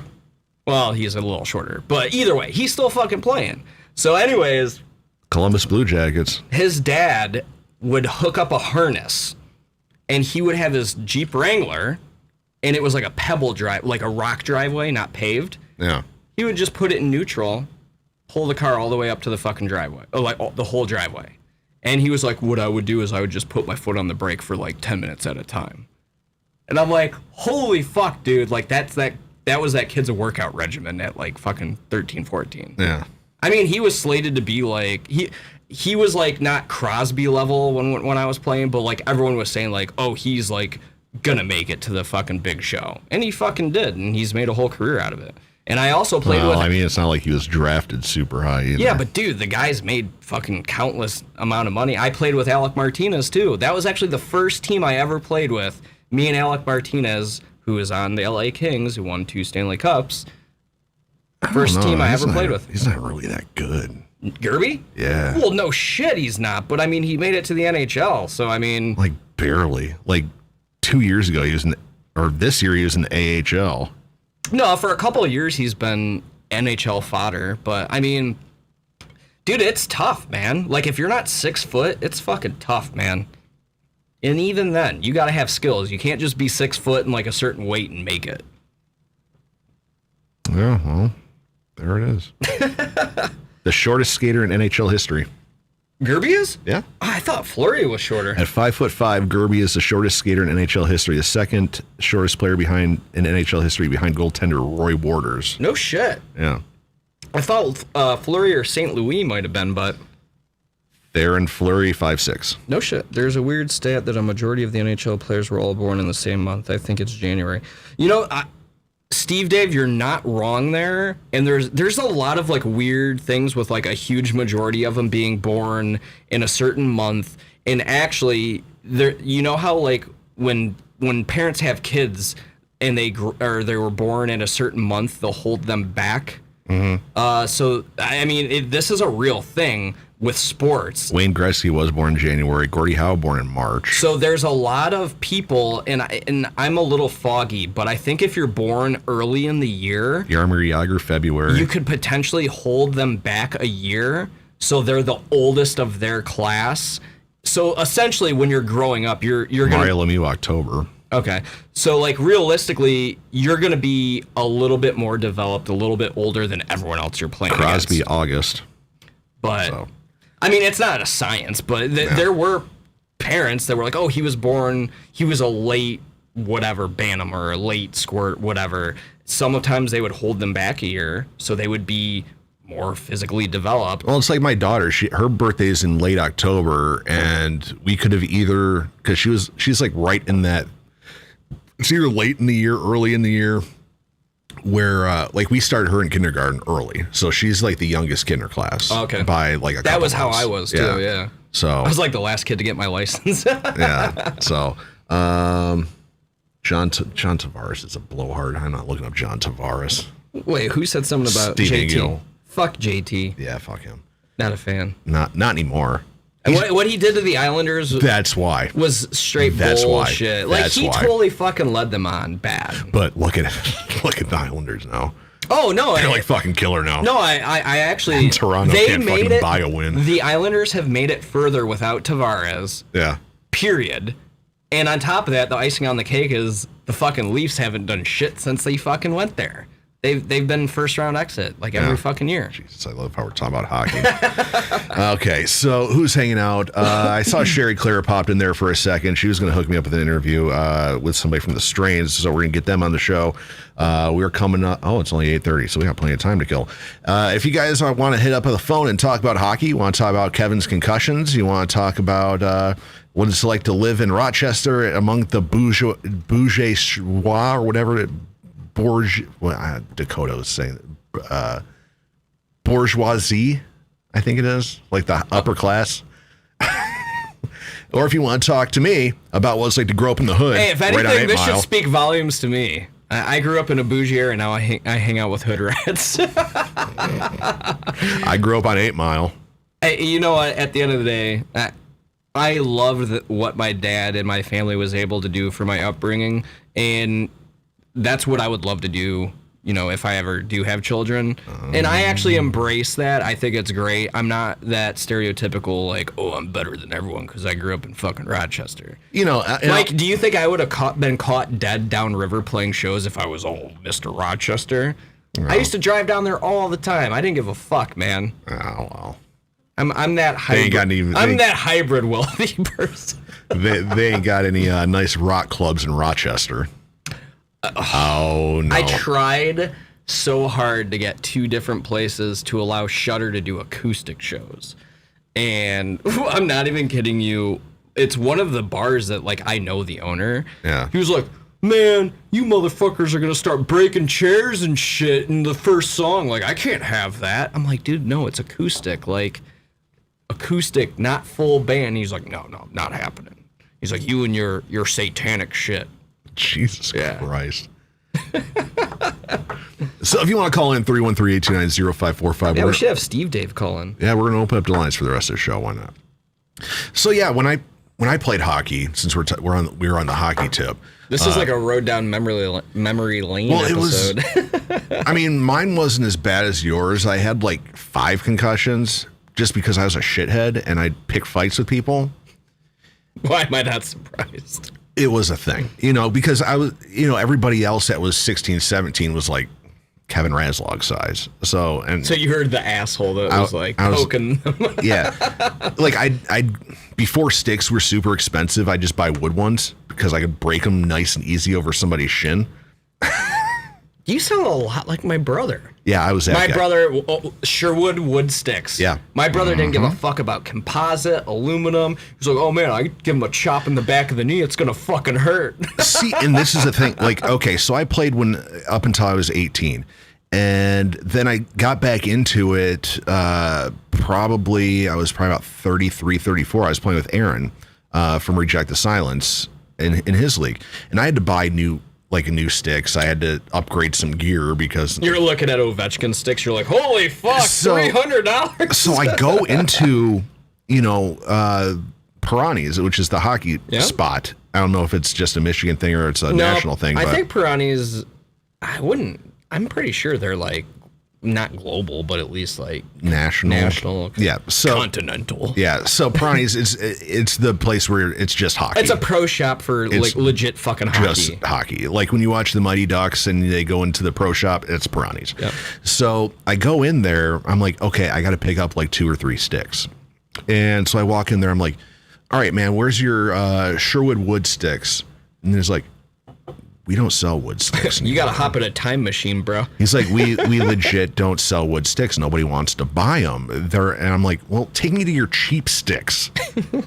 And so he's Chopsticks. So he's like, okay, come over here. And I'm looking at these. I'm like, no, your cheap sticks, not the expensive ones. Because when I was playing, my dad bought me one expensive stick. It was promised to never break. I ended up breaking it. It was like a Nike. You could pretty much put it over your knee and go like this, and it would never break. I managed to break the motherfucker, and my dad spent like $100 on it, and you just replaced the blade on it or something like that if it broke. And it wasn't a 1-piece; it was a 2-piece. Yeah, it was a 2-piece, and so you just had to buy new blades and heat it up and melt it all in. And so I go to Pirani's. I'm like, I just need like basic sticks. I'm just doing rec league, beer league shit. All right, well, here's our budget clearance sticks. It's like Adam Oates, hockey sticks. And I'm like looking at them like, these fuckers like $90 a piece. And they're like composite and these weird things. And all the blades are straight. They're like, oh no, we custom do the curves for you now. And I'm like, no, I just need a basic stick. I don't need a custom curve. I'm not gonna be ripping slap shots. Like, I'm Holmstrom, bro. I'm just in front of the net. This is not I'm not Crosby. I'm not Ovechkin. This is not a method to score goals. This is a method to break knees. And they're like, we don't really carry anything like that. And I'm like, so instead of 3 That'd sticks. be funny if they're like, see that forest over there? Go fucking chop some shit. It's the most bizarre thing. Like everything got so fucking expensive where it's like just the cheapest stick was like $90. I'm like, I can't afford to play hockey anymore. Yeah, so when I was playing AAA, I was using like the Easton like rubberized graphite sticks. And I kept going through different blades, and I finally got the Joe Sakic fucking heel like curve blade, which is hilarious because everyone that grew up in Michigan absolutely hated the Avs. But I, for some reason or another, knew like that heel curve worked perfect for me. So I bought one of those blades. I think it was like $30 fucking bucks. And I think the next game I scored like 3 or 4 goals. And then I fucking broke the blade. So I had heard they were discontinuing them. And I played at the rink in Rochester. And they had an entire box of the Joe Sakic blades on clearance. And I was like, Dad, it's $100, but there's like 30 fucking blades in there. That will get me through for who knows how long. Yeah. And my dad was like, okay, fine. But like, dude, like those blades, there was just something about them, man. They were fucking perfect.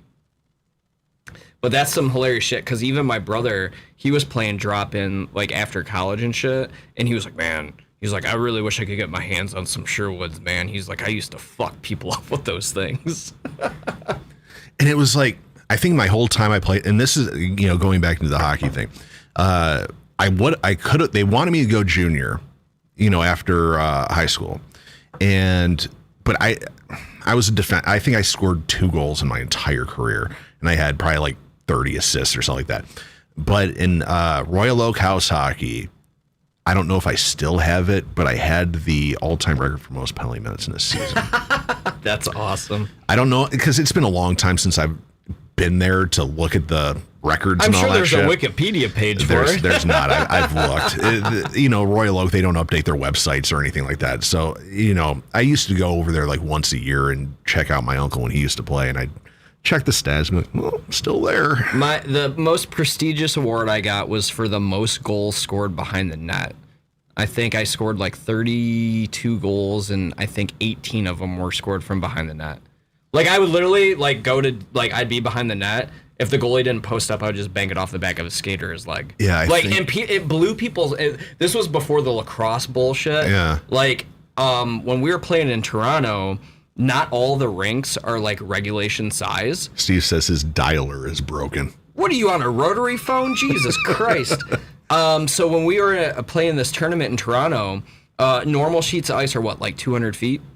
So, and then like in each zone, like typically I think it's like 12 feet from the back of the net to the boards or some bullshit like that. We played this one rink that was legit half the size, but the distance between the back of the net and the boards was like 30 fucking feet. Like, it was crazy. And I remember I was just trying to loft it over the fucking net to the defenseman. Yeah. And I hit the goalie in the back of the head and it fucking went in.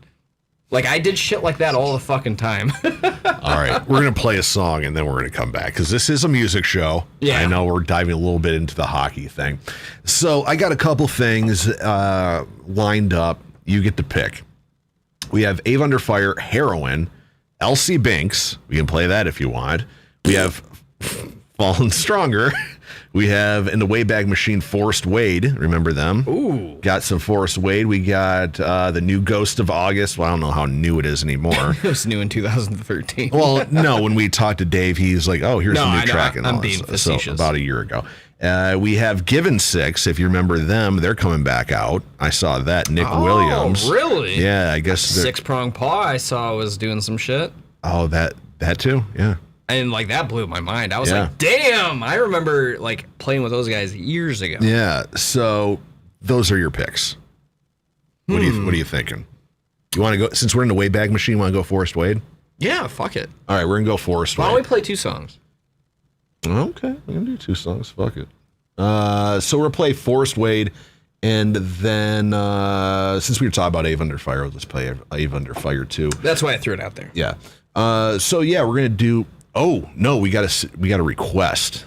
Writer. I got to find that. They're out of New York. Yep, they're getting back together, and they're starting to play their first shows post-COVID. So we'll do that. There. So we'll play that instead of EVA Under Fire. I think EVA Under Fire is good enough. Yeah, I mean, they're not really paying us. No, I'm just kidding. I think they're doing quite well. They can afford a day off from us. Yeah, I think they're making enough money on streams these days where... I don't even think it's the fucking streams. Like, literally, everything else they're doing, I think they're fine. Okay. So August 7th, Brooklyn Rider is playing again. I'm sure Steve Ingill's going to be there if they open those borders. So we're going to play some Forrest Wade, some old school Detroit rock. That takes me back, dude. One Shit. of my favorite bands back when I was a more drunk kid. I was about to say when. Yeah. And then we'll follow that up with some Rider and their song Slave to Love. And then we'll come back and do whatever the hell we do. And bullshit some more. There it is. Episode number 108 of the Rikki Roxx Show right here on Rocks100.com.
Hey, this is Rikki Roxx, and you are listening to Rocks100.com. So we're gonna need your help on this one. So follow me. Hey, hey, hey, hey! Hey, hey, hey, hey! Hey, hey, hey, hey! Hey, hey, hey!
And we are back. That was Ryder, Slave to Love. I got to mute that or it's going to echo some more. There you go. So Ryder, Slave to Love. We went way back machine if you're in the Michigan area, which neither Steve Engel or Steve Dave is. How? That's so weird. Yeah. What? Well, because like I remember like back in the day, like the Raw Radio X Tap Detroit days. I mean, majority of our listeners were all Michigan, mainly Metro Detroit. Yeah, it's just kind of crazy. Well, we've got two that are spanning quite the range. Countries. So super cool. And we are still growing the YouTube channel and event. I'm starting to learn about hashtagging and all this in YouTube to get better, I guess, hits and stuff like that. Obviously the hashtags I used today did not work, but I got to further delve into that a little bit more. And and I was trying to find other like YouTube channels that do this kind of thing to see how they're kind of working it. Nothing. I can't find a goddamn thing. Yeah, I mean, like, I'll be completely honest. Like, most of the YouTube shit I watch is like automotive, like car-related shit. There's a couple like, there's the one that does like unsolved like murder mysteries. Yeah, like shit like that. I just love. And the funny thing is, like, some of these guys are literally taking videos and content that other people did. Yeah, and they're literally just like chopping it up and recycling it. Well, no, they're actually like just giving their interpretation of like maybe what could have happened, whatever. Yeah. It's good. It would be the equivalent of like you sitting there and going over like a murder mystery, right? Yeah. And then I look at it, it's got like 200,000 fucking views, and I'm like, motherfucker, it's fucking bonkers. Like if they're, and that's kind of like a weird thing that Steve Dave had a hashtag. Yacht Club Hockey Talk Jockey Talk shaming short people. I think we need to hire Steve Dave to do our PR. If there was a segment that we could come up with where we could just recycle someone else's content and just throw commentary over the top of it, but it's like the only thing that I could think of is trying to find live videos of bands and pointing out what they're fucking up on. But it's like every New Day show. Jesus Christ. As we were just talking about, Dakota. I had to. Yeah. So, I'm open to ideas. So, if you guys are a little bit more, the Steves and Sherry or whoever's listening now or in the future, things that we could do, because I'm sure there's a lot more people. I know there's a lot more people that are a little bit more YouTube savvy and, watch things and know what they like and shit like that. If you guys have any ideas on anything we can do to make this show better for now that we're on YouTube, to make it better and more, I guess, so like exciting for people who are I've YouTube noticed savvy. With like YouTubers is like the ones that get lots of notoriety and listeners when they do live streams, they tend to just have other content like actual like vlogging. Yeah. And then when they do lives, that's when they have a shitload of people. Like, we were gonna vlog when we were gonna do the trip to Vancouver. Like, we had ideas and things in place that would have probably helped this out a lot, but, circumstances of the world obviously fucked that COVID. up. So I think realistically, we would probably have to, like, do something legitimate on YouTube. Not like live stream, like actual like vlogs or whatever the case may be. Putting together other non-live content. And we've talked about it, but it's a tricky thing because we're both playing. We both have jobs. Like we don't have the comfort. Like, and I'm not demeaning anyone that like there's a lot of YouTubers that straight up quit their jobs to vlog and do that shit full time. We don't really have that ability. So it's kind of tricky to be like, okay, what could we do? And then a tricky thing that, let me turn this up again. Another tricky thing is a lot of what we do is copywritten. Right. So live videos of bands and making content out of that, it's copyright strikes. Yep. And because I was running through ideas, I was thinking the same thing. I'm like, I need to put some more content, some more videos, and prepare things and put them up here. But I'm like, everything we do and everything we talk about is centered around shit that's copywritten. Yep. You I know? mean, I'll watch an automotive YouTuber and he'll purposely stop a song that's playing on their radio when they're working on a car. And he'll go, well, I don't want to get demonetized.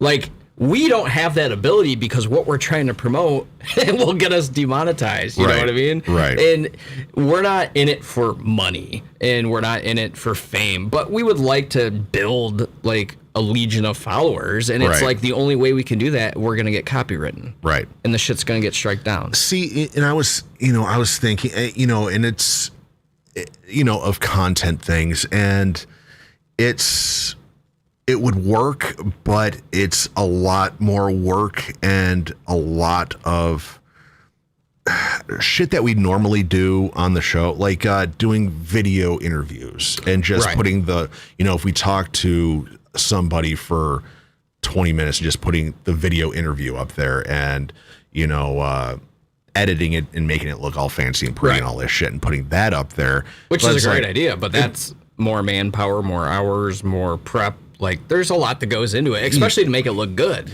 And the fact of the matter is, a lot of the bands, not to shit on any of the bands we talk to, but a majority of them, I don't think there's going to be a lot of YouTube searches for those interviews kind of thing.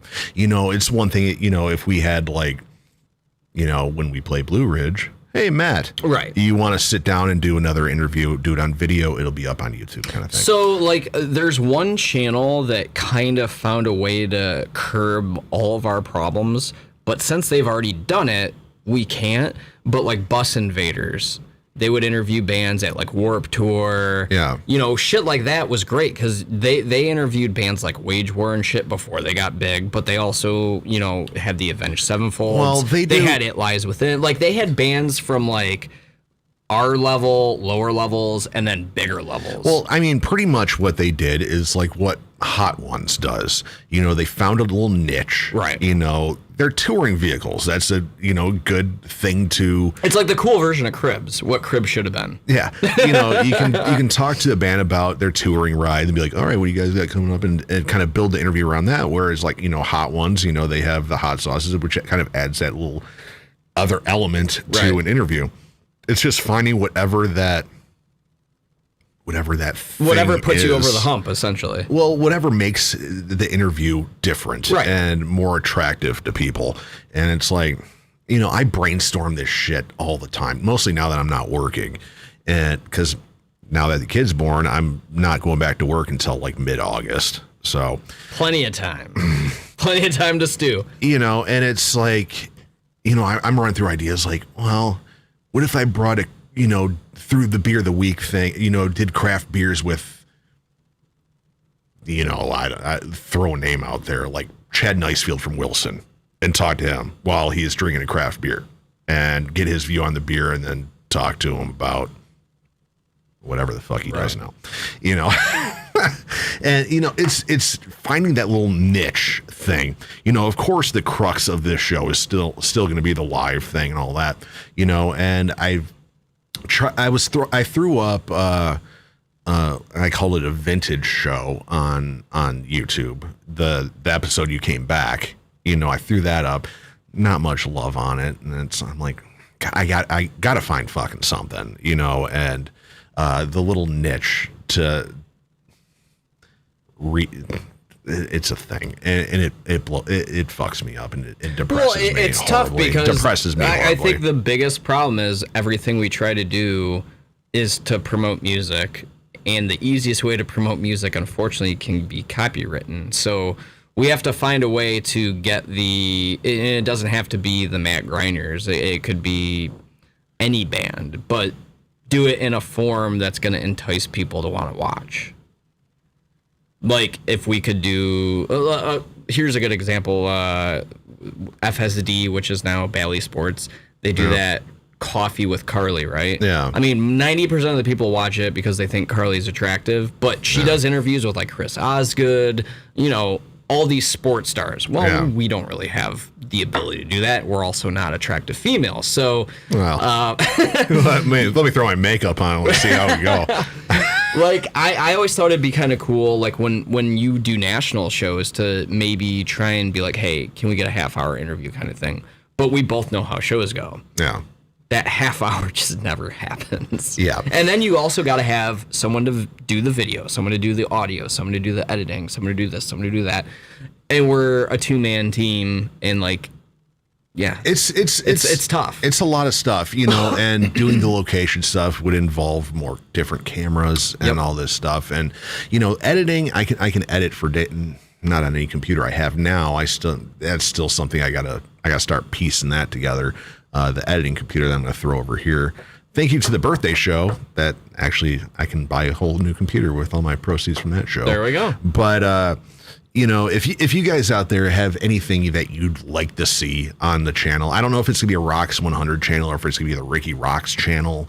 I don't know how I want to go with that because I'm pretty much the only guy that's gonna be putting anything on it. It's not like I have other shows or anything like that. Right. So it might end up just being the Rikki Roxx Show channel and then having extras and shit on there.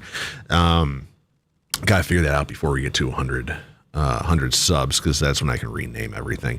But anyway, so if you guys have any ideas, stuff you'd like to see, you know, revolving around music and bands and all that, you know, and you guys out there have seen enough of this show where you know the kind of people we are and what we do and all that. You know what would be kind of cool when we do the nuts and bolts, and I know this is probably asked a lot, but it would be kind of cool to be able to incorporate just them having like them on video. Just whoever is asking the nuts and bolts question. Wow.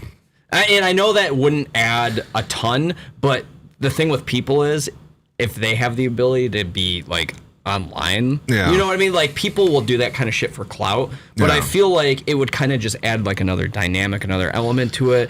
But that's just like a little minute, tiny little thing. Yeah, I want big fixes. I want big fixes. One thing I can do now to make it immediately better. You know, and a lot of, you know, I've asked some of the people, you know, when they email me this stuff, I'm like, hey, would you just want to call in and ask this question? They're like, no, I don't want to talk. You know, I just rather email you and listen, because a lot of people don't listen live.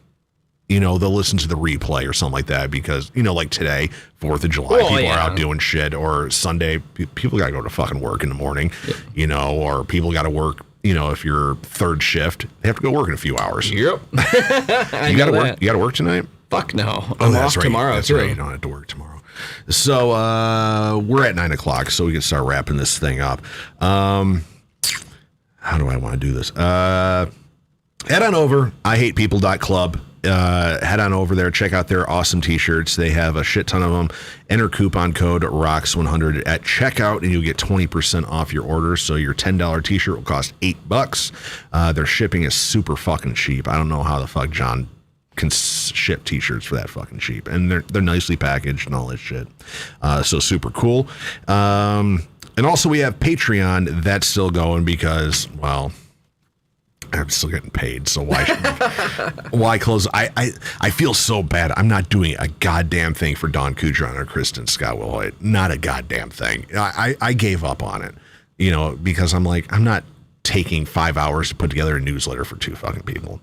You know, if it was like 10 people, yeah, I'll put together news. Right. You know, because I had the newsletter. I did it like once or twice, and then a couple people dropped off, and I'm like, do they really care? They just want to support, you know, kind of thing. You know, and it was like I had cool things on that newsletter too. It was like an additional band to check out. So it's like the Pump It or Dump It Band of the Week, but it'd be just like a different band. Why don't we try and do like a fucking mystery box kind of thing? Like what? Like a subscription box? No, like I've seen like a lot of YouTubers. They'll just do like. I don't know the best way to do it, but for instance, like if we did a mystery box, they could potentially have like a piece of Rikki Roxx stage worn bandana, like a fucking glass, like just throw some music related shit in that like maybe people would be willing to throw like $20 into. Yeah. Because you know, like at the end of the day, like over the years of doing anything music, the one thing that always held true was if you give people the ability to win something for like $10, $20, most often they're going to throw it in it. Yeah. I don't know, just a thought. And that was a thing, like at the show on Friday, there was this girl. She wasn't hitting on me or anything like that, but she's like, dude, I've seen you in all these bands. All 38 of them? She's like, can I have your bandana? I thought you were going to say, can I have your baby? Not baby. Oh, shit. No, she's like, can I have your bandana? You know, and it was just like one of those bandanas. I had it hanging off my pants that I got at, God, it was like some show. She's like, semen, please be semen in there. No, that's not my cum rag. I'm not wearing my cum rag on my pants. Hey, you never know. You know, and it was just like a dumb Jim Beam bandana that I got, you know, at some show at some point where it's like a Jim Beam giveaway, and I got like a T-shirt. Oh, like all the Jaeger shit back in the day. It was like I got like a T-shirt and a bandana, and it's like I'm not wearing this fucking bandana, so I just have it. And when I was in New Day, I used to have long bandanas hanging from my pants, and they'd get caught on everything. Well, and these girls wanted them, and I'm like, well, should have been like, how much for me to fart on it? I told him, well, that's what I told him, like, I've been wearing these every fucking show, so there's probably beer and sweat and AIDS and you know, a seafood dinner on this thing, and they're like, that's why we want it. And I'm like, you guys are fucking gross, but you know, I gave it to them, and they're like, oh my God, we're gonna go buy your T-shirt and shit. I'm like, wow, Ricky, you need to just go in there in a onesie and be like, how much? And I'll rip it all off. Ain't nobody want to see that Jello fest. So it's like, I never understood that, you know, like where people want sweaty, gnarly shit. Yeah, like for me, right? Like if Matt Greiner was like, hey, here's a pair of broken drumsticks that I used, I'd be all about it. Well, but if he was like, hey, here's my jock strap, I'm like, okay, I love your playing ability, but no. That's it. You know, if he came up to you, he's like, hey, you want my sweaty ass shirt that I just played the show with? Would you want it? Like, I'll take my shirt off. I was sweaty.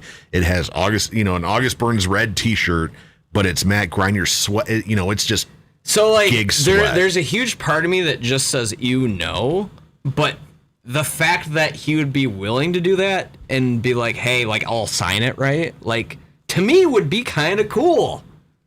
Or would it be kind of like borderline creepy?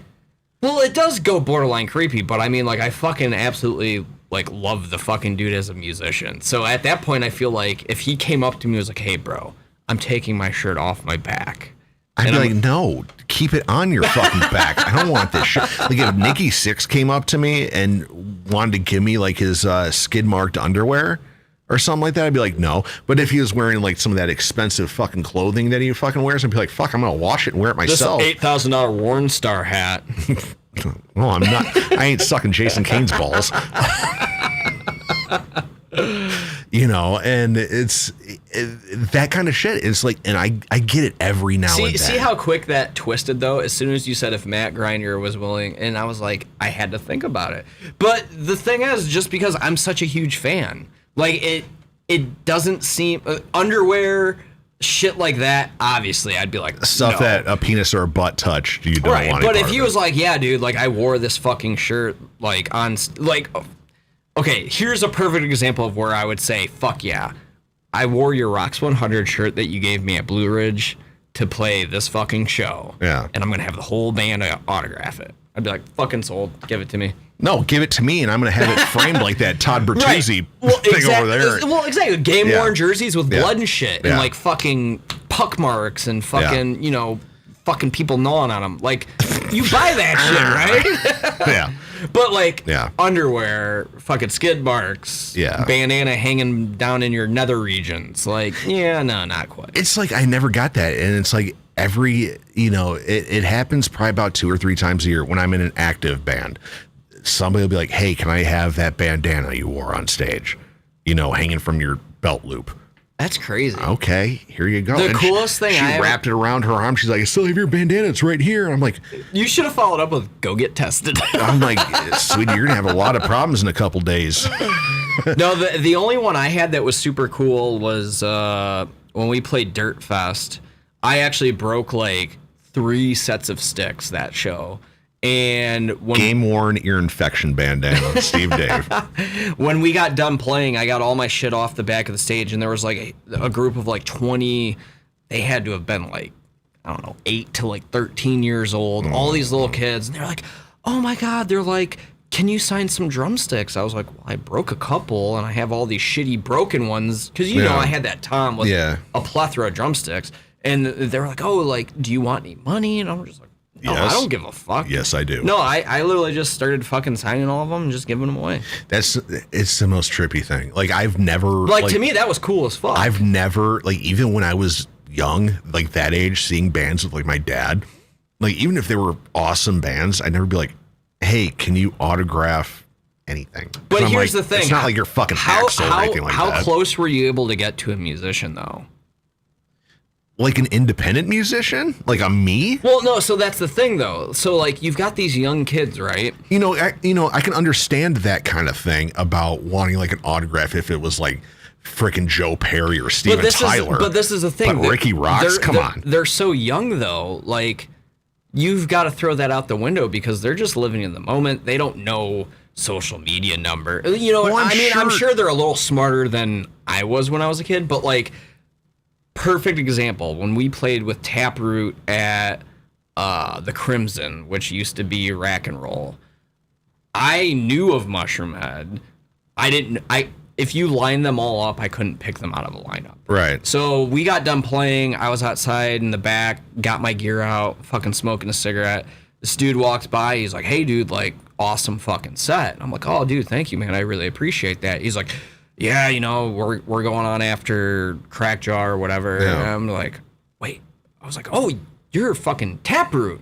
He's like, "Oh, yeah." He's like, "You didn't know?" And I was like, I mean, like, I'm not gonna lie. Like, I'm not a huge fan or follow you guys, but, like, I know, like, you're a big band. I know who you are. Right. Yeah. And, like, he was like, "Oh, dude, like, that's kind of refreshing. Like, it's nice to not have someone just, like, oogle you because of what you're doing, right?" No, please, like, oogle Rikki Roxx. I love it. But it was so crazy because like he was just feeding me a compliment. So like Dirt Fest, right? Yeah. Like I got done playing, like drummers just typically don't have people running up to them like, "Oh, hey," like they'll say awesome set, but like these little kids were like, "Oh my God, like can I get an autograph?" And I was like, "Shit, I got these broken sticks. Fuck it." Like it was super cool. All the bands I idolize and I go to see, I don't have the ability to just like walk behind where they just got done playing and be like, "Oh, you know what I mean?" Sure. So it's just one of those scenarios like, I don't know. I feel like if I was in a scenario where I saw a band and they got off stage and I was literally like 20 feet away from them and I could walk right up and be like, "Hey, dude, like, can you autograph this?" I would more than likely just be like, "Yeah, I want some memorabilia to remember it." Right. And they're not going to be like, "How much Bitcoin?" or "I need a credit card." You know what I mean? Like those like Slipknots and shit. They're gonna be like, "Oh, go to the merch table." Yeah, it's bizarre. It's the weirdest thing. Like, cause that's all anybody asks me for. You know, they never ask for pics. You know, because I always get custom pics and shit. Nobody ever asks for them. Maybe one person every 4 shows will ask for a pic, but it's always my fucking bandanas. They always want the bandanas that I have. I'm just tying my belt loop. You know, so you just need to invest in a bunch of cheap ones. It's a thing. And I'm gonna have to tell Jeff and be like, "Yo, dude, not to sound like a fucking egomaniacal shithead, but I think this might be a thing that we're gonna have to put at the merch booth at the end of the show." Right. Game worn Rikki Roxx bandana. Like when Harlow was on tour, dude, like some of the best shows where we made the most money was literally just raffling off used broken shit. Like I broke my front kick drum head. Yeah. We raffled that off. I think we got like $300. Well, it's like the thing is, it's like mostly with younger kids, you know, I get like you were talking about. They like tangible items. Well, it's like they look like, I still remember like playing like what was it? That big festival New Day used to do out in Battle Creek. We did it a couple times. And there were always like these little kids like going apeshit fucking crazy for like New Day, and they're the ones that wanted my bandanas and shit like that. And I'm like, they saw why? Dakota's Rabbit Paw. And I'm like, why? Was that Lollapalooza? Layla-palooza. Yeah. And I'm like, why? You know, I play in front of 5 people. I ain't shit. And they're like, "Oh, I want your bandanas. I want this and this." And I'm like, okay, here, okay, you know, are you gonna wipe your clit with this thing? You know, what are you doing here? Weren't you just talking about little kids? Well, oh, geez. Eventually they'll be 18. Rikki. So YouTube's gonna fucking Zuckerberg us. Steve Dave says, I saw the lead singer of Seven Dust walk by me and my friend in the crowd. They were headlining. Once we asked for a pic, everyone was trying to get a pic with him. I don't know how you can miss LeSean. Dude, I know, man. Like, he's very easy to distinguish. Yeah, it's like... I mean, front men or front women, women are very easy. Like, if it was a fucking drummer, right? Yeah. No, like, Jay Weinberg from Slipknot. If he was mingling through the crowd, 99.9% of people would have no fucking clue. Yeah. No clue. There's very few drummers that, you know, if you saw him walk by, you'd be like, oh, that's the drummer for Morgan this band. Rose, right? You can recognize him. Right. Tommy Lee, you can recognize him. Big dick waving all around. Yeah, just a big... wow, that guy's got 3 legs. It must be Tommy Lee. He's just wearing no pants and just knocking people out of the fucking way. You know, but it's like, you know, if Neil Peart was walking by, would you recognize him, or would you have to be like, or would you have to be like, but I'm a diehard, or would you be like, it kind of looks like Neil, even though he's dead now, but you know, the ghost of Neil. Yeah, that hologram looks a lot like him. Yeah, so it's a weird thing. So gonna wrap this thing up. Got a couple shows lined up for Rocks 100 if you guys want to make it out to the Michigan-ish area. August 13th, I'm going to be at Diesel with Jungle Rot, The Convalescents, Filth, The Dead Nerves, Casket Robbery, Blood of Angels, From Blue to Gray, A Silence, Arkham, Fate of Misery. $15 in advance, $20 at the door. August 14th, I'm going to be back at the New Dodge with Screw, The Hormones, and The Walk and Talk and Toxins. That's $10 at the door. This just got added. I'm going to try to make it later, but it is Halloween night. Battlecross, The Convalescents, and a couple other bands going on at Diesel. It hasn't been announced yet, but oh shit, that's going to be a thing. And then I wonder how much Battlecross's guarantee is. I don't know. I don't know. And then the day before that, October 30th, I'm going to be doing at the New Dodge Lounge the first show of Dakota Star, formerly of New Day Revolution's brand new band. From what I hear, it's going to be their first show / CD release / first of everything. It's like first of everything. Yeah, first of everything. So that's going to be going down. I'm hearing Slumlord Radios might be coming out for that one again out of Grand Rapids. So it's going to be definitely a good time. As far as Casting Shadows, July 20th, or no, I didn't update this. When's that Tantric show? July 16th. July 16th. In Kalkaska. In Kalkaska, Michigan. Casting Shadows is going to be Funny, opening I just up. joined the band and I already know these things. I know. Well, you had to take days off work. For all these, I'm off work, so I don't give a fuck. Yeah, true. You know, so we're going to be up in Kalkaska opening for Tantric. July 22nd is the first date of our quote-unquote tour. We need to find a way to, like, do some sort of video of these shows. Talk for a minute. I got to pee. As, like, content for the show. Talk, Kevin. Well, okay. Steve Dave, Steve Ingle, the 3 people that are listening. If we found a way to, like, just get a fucking GoPro and when we're playing these shows, maybe try and find a way to interview the other bands, people playing, would that be of interest? Because, like we were saying, we need to be able to throw more content on the show. The live streams are great, but we know people are creatures of habits, and when we have a show, even once a week, I mean, that's really just not enough. A lot of the YouTubers I follow, fuck, man, they do like 3-4 videos a week, and like I'm talking real videos, like guys that are pulling cars apart, rebuilding them, painting them, doing crazy shit. Even like some of the musicians, you know, they're doing a lot more in-depth stuff.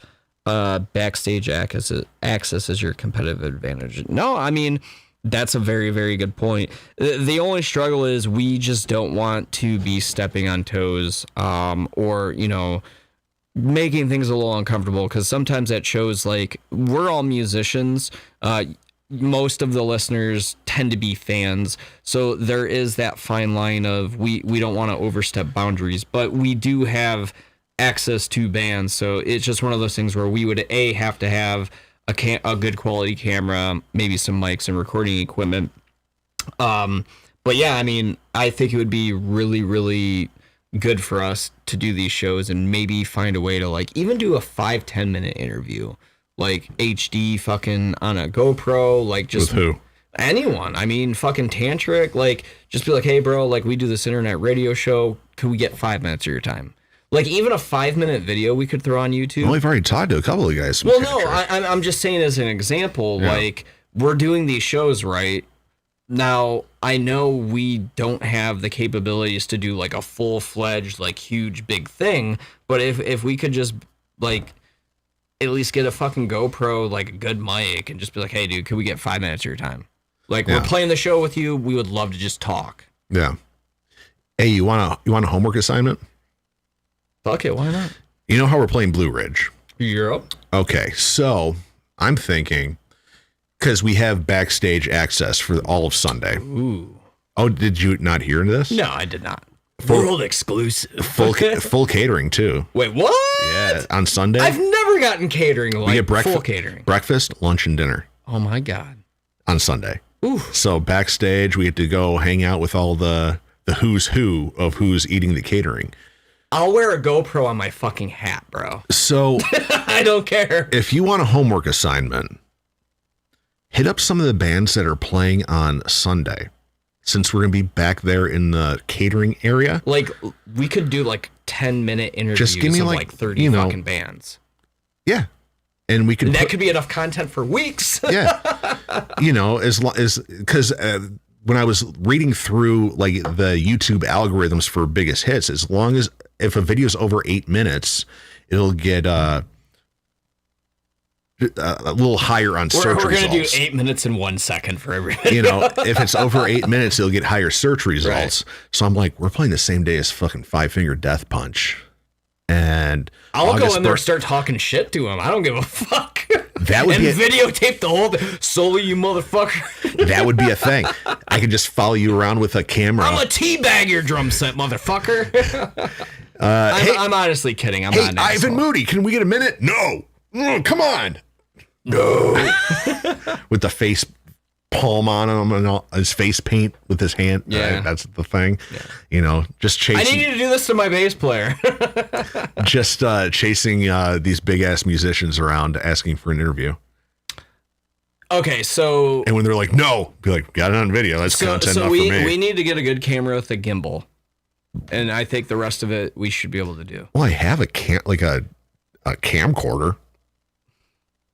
Does it record to a tape with like actual tape in No, it? it records a little SD card. Okay, just making sure. I called a camcorder. All right, no, like we're about to play some shows with some bigger bands, like these festivals.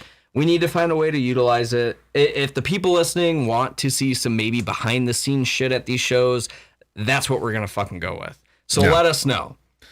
So, getting back to the dates. July 22nd, the Sand Trap in North Royalton, Ohio. July 23rd, Carl's Tavern in New Haven, Indiana. I guess we're playing. I've been trying to book there forever. This is hilarious. Really? Yeah, because like every time I had hit them up, like they already had a show booked, or like, oh well, like we're thinking this kind of show that, like it just never worked. It's funny. It's going full circle that I'm finally. I guess that show is like a promoter out there's birthday party.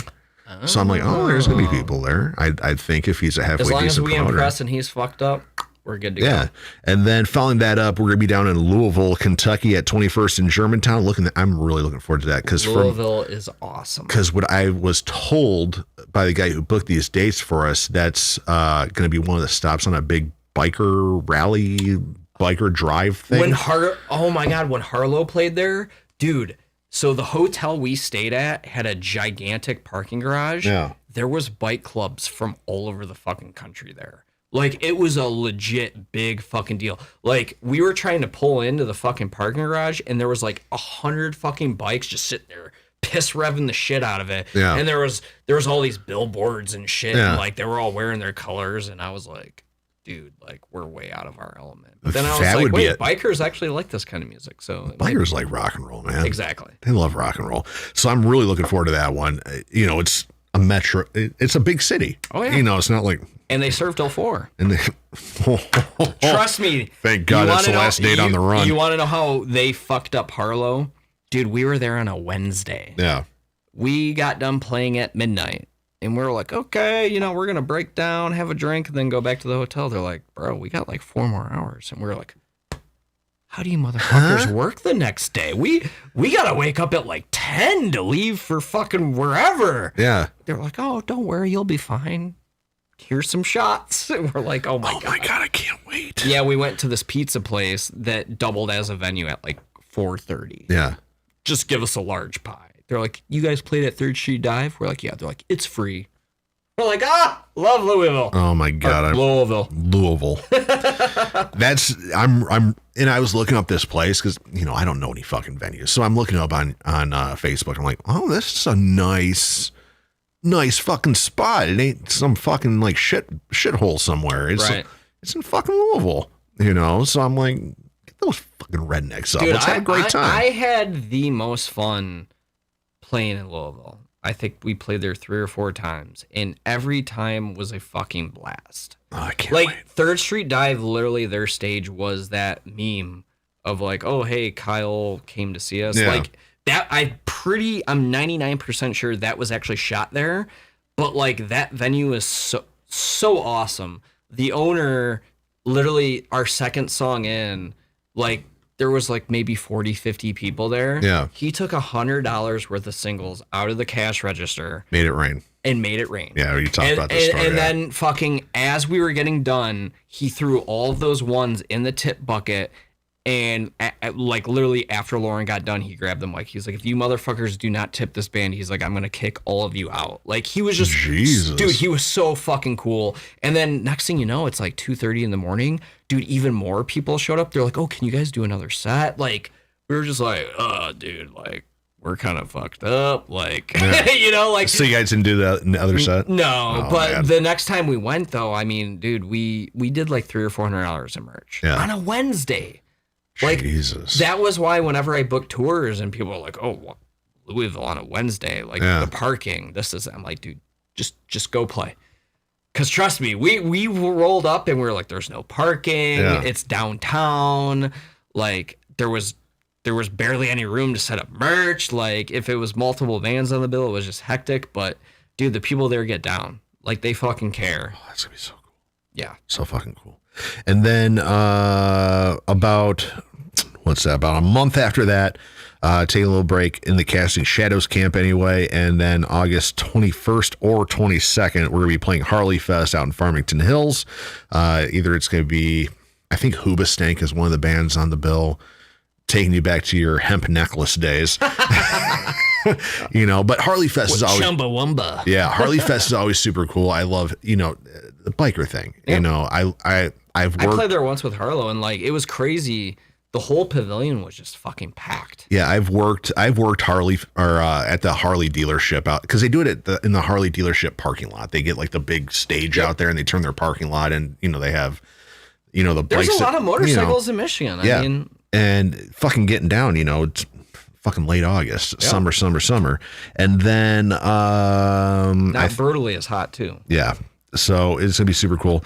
And then September 12th, we're going to be playing Blue Ridge Rock Fest with Five Finger Death Punch. August Burns Red is on Sunday. There's a whole fucking plethora of bands. Well, just Sunday, I think it's Five Finger Death Punch. Bush got added to that one. Glycerine. Yeah, Bush is on that one. On Sunday, of course, Casting Shadowz. And Detroit Voodoo. There's like 3 Detroit bands that are on this. Detroit Voodoo's on it? Yeah, Detroit Voodoo's on it. Shit. A War Within's on it from Michigan. I'm trying to, a whole bunch of bands. Head on over, check that out if you guys want to come down to Virginia. So it's gonna be super cool. We need to try and do some prep though for this show for that show. Straight up. Prep for this show for that show? Yeah, like we need to be diligent about like, let's try and line up interviews, shit. Yeah. Like, let's get a fucking good camera, a mic, everything. Like, I just want to go up in there. Like, it don't even fucking matter. We could be like, they could be eating their kid and be like, all right, let's talk. Yeah. And they'll be like, huh? Well, I got the fucker right here. records audio. So I just hook 2 mics up to it, bada boom, bada bing. Let me see if I can borrow like my brother's GoPro. Like we need video. That's the thing. Well, like, and then I have a camcorder. As long as we have good audio, that's fine. But we need like the video. We gotta combine it. We'd have the video, and then all I'd have to do is sync this audio up with that video. Let me get a GoPro and a gimbal. That's what we need. Actually, I could probably shoot most of this if I have a gimbal. I don't know. Well, either way, we'll figure it out. We'll check it out. We're gonna get any suggestions from the 4 people listening. Please feel free to let us know. But that's what we got on the docket. We definitely need to see the catering on the video. That would be a good video to do. What the actual catering? Let's do the hot sauce challenge of Blue Ridge Catering. So like get whatever food and then just put hot sauces on it. Oh Jesus Christ! And then get like Matt Griner and like 5 Finger Death Punch. Like, Ivan Moody. Eat this wing. Okay. I wipe my nuts on it. That's the schmegma sauce. That is very. It's outlawed in 49 states. You're gonna have a good time with that one. So wrapping down the chat one more time. Steve Dave's going on there. You read my mind, Kevin. I was hoping you'd go live for some of the show, but asking Rikki to do all that's a thing. Backstage access is your competitive advantage. I wish we just had more of these festivals so we'd do this more. Oh yeah. We definitely need to see the catering, bada boom, bada bang. We could also cut up some of the best of pieces of your guests on the. There's not really best of anything. Yeah, I've always wanted to do a best of show. I did one when I was on tap. And I think Tiny Planky, we did one too. Yeah, where I just went through all my old episodes and cut out. Yeah, we did that too. I cut out like acoustic performances and shit like that. And I'm like, this is a lot of work because you're listening to years worth of shit, of like 2-hour shows and drunken debauchery. Unless you have notes written, hey, this is a prime thing. You're not gonna remember this shit in 2 years, you know, kind of thing. So yeah, best ofs. I'm not. No. That's what they pay the interns to do. Yeah, and I can't afford a fucking intern. Like a highlight of the musician who makes Nintendo Rock, the musicians to make drops. That would be a cool thing too. The drops. Yeah, the drop stuff. And Tap Detroit. Hey, this is Ivan Moody from 5 Finger Death Punch. No, and like Tap Detroit, every time we did an interview, it was always nice. And I think we did it with Matt to get the drop.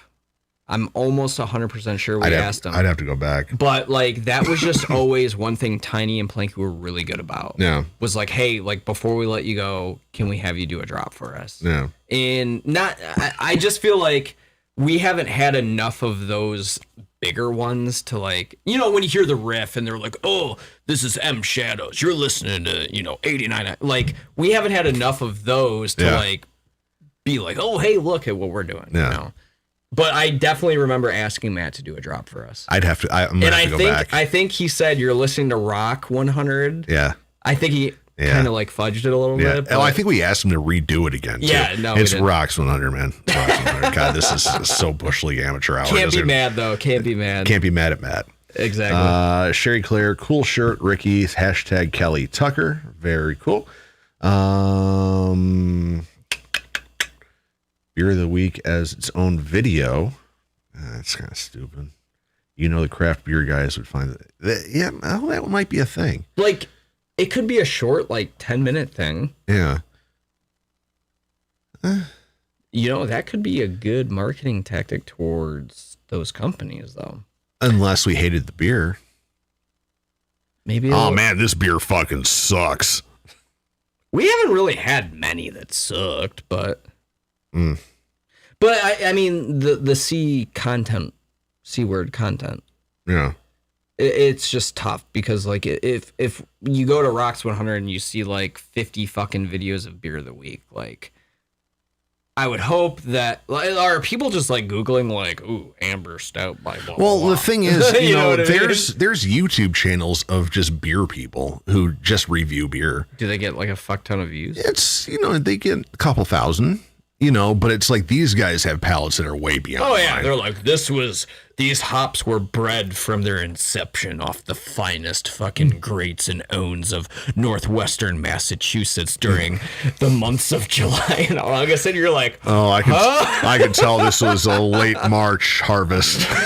This one would have been a year earlier, but they decided to hold it back. Yeah, it's like I've watched some Just of like them. a freshman in high school, they held him back a year. Like I watched a couple of them, like of beers that I've had, and they're like, oh yeah, these hops are obviously, you know, the reserve crop that they grew in sediment soil. You know, that was like Civil War II era. And you can kind of taste the clay in the soil in these hops. And I'm like, all right, bro, you gotta. I was gonna say, did you actually enjoy watching that? I was watching. I'm like, dude, I don't know shit about beer compared to these guys. You could tell this was brewed with the water from fucking Detroit because there's sewage and shit all in it. You know, so it's like when you're like, dude, Ricky, your palate, and I'm like, oh, you got to watch some of these YouTube videos. I honestly don't even think I want to. Go That off. sounds like not enjoyable Off to me. the cliff, you know, and they'll do like 25 minutes on a like Bell's beer. You know, not just like, oh yeah, I can definitely taste the hops in this one. You know, this is your amateur hour shit. You know, they're like, oh yeah, well, these hops were harvested in the northern regions of the southwest side of Saginaw. You know, and Well, maybe we could do like something where we shoot like a beer and like. No, I don't know. we'd have to make it trashy. I think we'd have to do it. We'd have to find like a band that is full of drinkers and be like, hey, this is gonna be on YouTube. Shotgun this fucking craft beer. Just shotgun it. It's a 10.2 ABV. Beer bong it. Can you beer bong cans? Oh yeah, you can. Yeah, be like, yo. You could beer bong anything. Just pour it in the motherfucker and kink it. Yeah. That actually might be kind of cool. Yeah. Just like, and then have a hot wing after. yeah. Just like the beer bong and wing challenge. Like just take craft beer out of the bourgeoisie or whatever it is. Well, you know, I have the Das Boots, right? What? The movie Das Boot No, Beer I don't know what Fest. that is. It's a little boot, Oh, a boot. glass boot that holds 64 ounces of beer. Oh yeah. Yeah, I've got 2 of them. Of course you do. So that might be a thing, you know, just take craft beer and make it trashy. Crafty and trashy. Yeah. All right, well, either way, we need some suggestions. We're going to mull these over. I'm about to get the fuck out of here. Yeah, I think I got to do fireworks with the kid. Oh, It's starting to get a little bit. I still have some mortars I got to do, so I'm a little bit in the bag, so I'm going to go shoot some mortars. Awesome parenting. I'm half in the bag. I'm going to go shoot some fucking mortars. America! I promised her I'd do it. So we're going to get out of here. Whatever you decide to do, promise me episode 200 will be filmed on a yacht. Kevin Raslock. Booze Cruise. So this is going to be a yacht downriver made out of fucking cardboard. Dude, we should reenact the Booze Cruise episode of The Office for episode number 200. And I could be Mike Scott. What does he say, like, right at the beginning? Well, it was like Pam and... well, Jim was like, I bet you my whole next paycheck within the first hour. Michael Scott will say whatever. Like, I can't believe I'm alive, or whatever. He's on the front. Just like the girl. King of the world. Yeah, king of the world. I'm the king of the world. And Dwight's just on the front. I'm steering us in. Bro, you're not steering the fucking boat. No, what would be really cool is if we did that and parlayed it into a Casting Shadows music video. That way we can have people there and it looks legit. There ain't nothing legit about Food this, for man. thought. Okay. So speaking of Casting Shadows, we're going to end this with some Casting Shadows, but not the one Kevin and I are in. Ooh. No. They end with an S. Yeah, they end with an S out of New Haven, Connecticut. Casting Shadows, where we talking to, finally, their bass player. So the bass player from Casting Shadows is we talking to the bass player from Casting Shadows. Wow. This is like some Inception shit. Yeah. You're going to wake up and be in Connecticut, and he's going to wake up. Yeah, crazy. Well, they have a lot more followers than our band. Well, you're going to enjoy it. Yeah, so it'll be a step up for me. There you go. And so we're talking to Daniel Jackson, the bass player from Casting Shadows. Oh, that's so weird. Out of New Haven, Connecticut, next week on the big show. Coming up, we're going to be talking to Shane Strem. We're going to be talking to him about his new band sometime in August. He said he wants to get on here. And going to start filling this in. And I'm hearing that we're going to be talking to the singer from The Strains doing punk rock out of Detroit. Going to be talking to him. And going to try reaching out to some bigger artists again. And maybe we can get EVA Under Fire back on the show since they're big rock stars and shit now. Yeah, I mean, it would be nice to do some follow-ups to some of these interviews that have been like a year or so. See, and it sucks that our show is so kind of late. I'd love to do a segment with like Chris every week. Like early in the show, like if he doesn't have a show or something like that, the tour update thing where, he can come on and talk about how the tour's been and, things he's learned on tour. We could always pre-record something.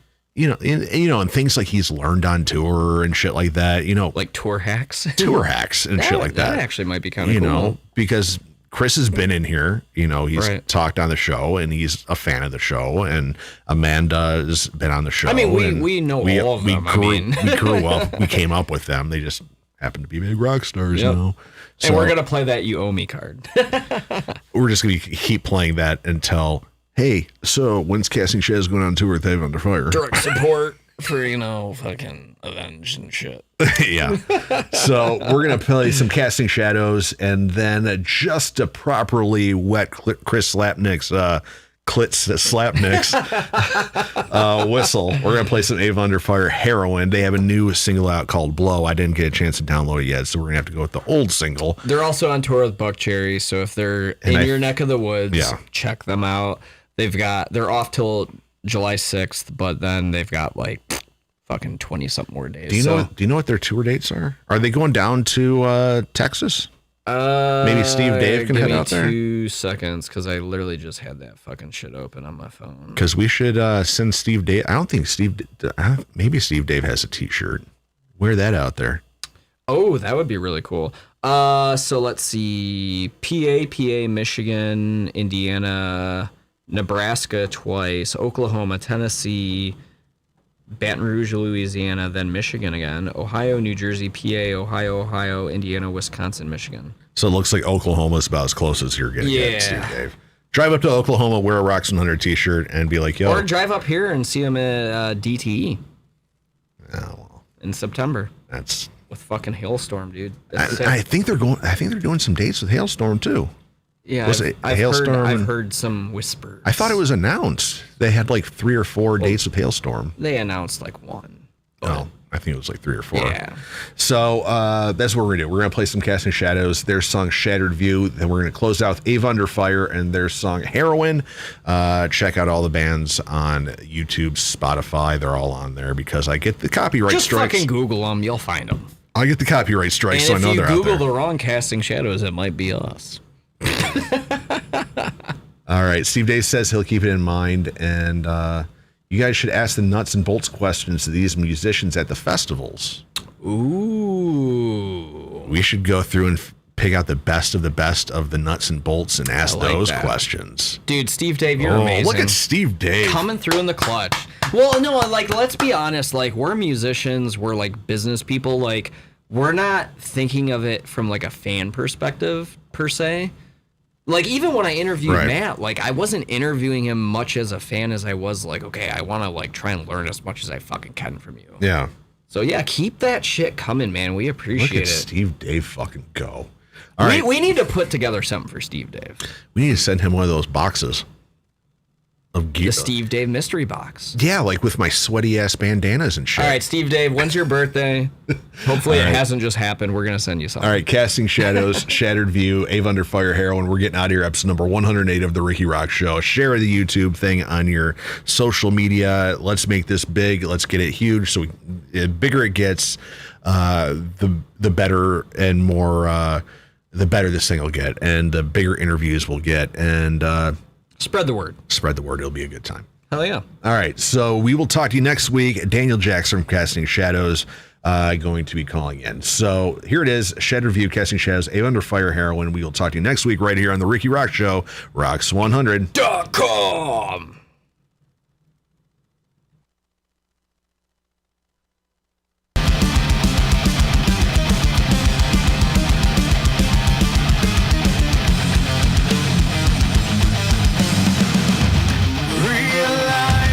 Cross the line, thinking that I've got away with lies. Now I find I'm dead inside, contemplating where to lead my life.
your heroine.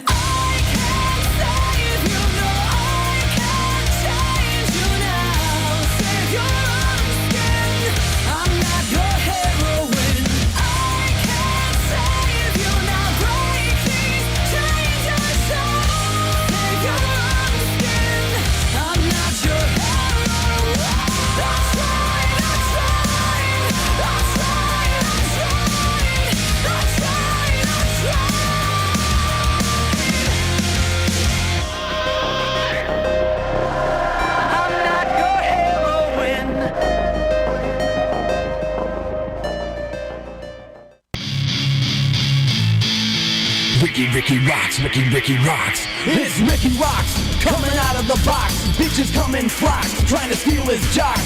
He needs to be contained with padded rocks. It's the Rikki Roxx Show, spreading like the pox. Rikki Roxx, Rikki Roxx. Rikki Roxx, Rikki Roxx, yeah. Rikki Roxx, Rikki Roxx. Rikki Roxx, Rikki Roxx, yeah. Rikki Roxx up in your grill, motherfucker.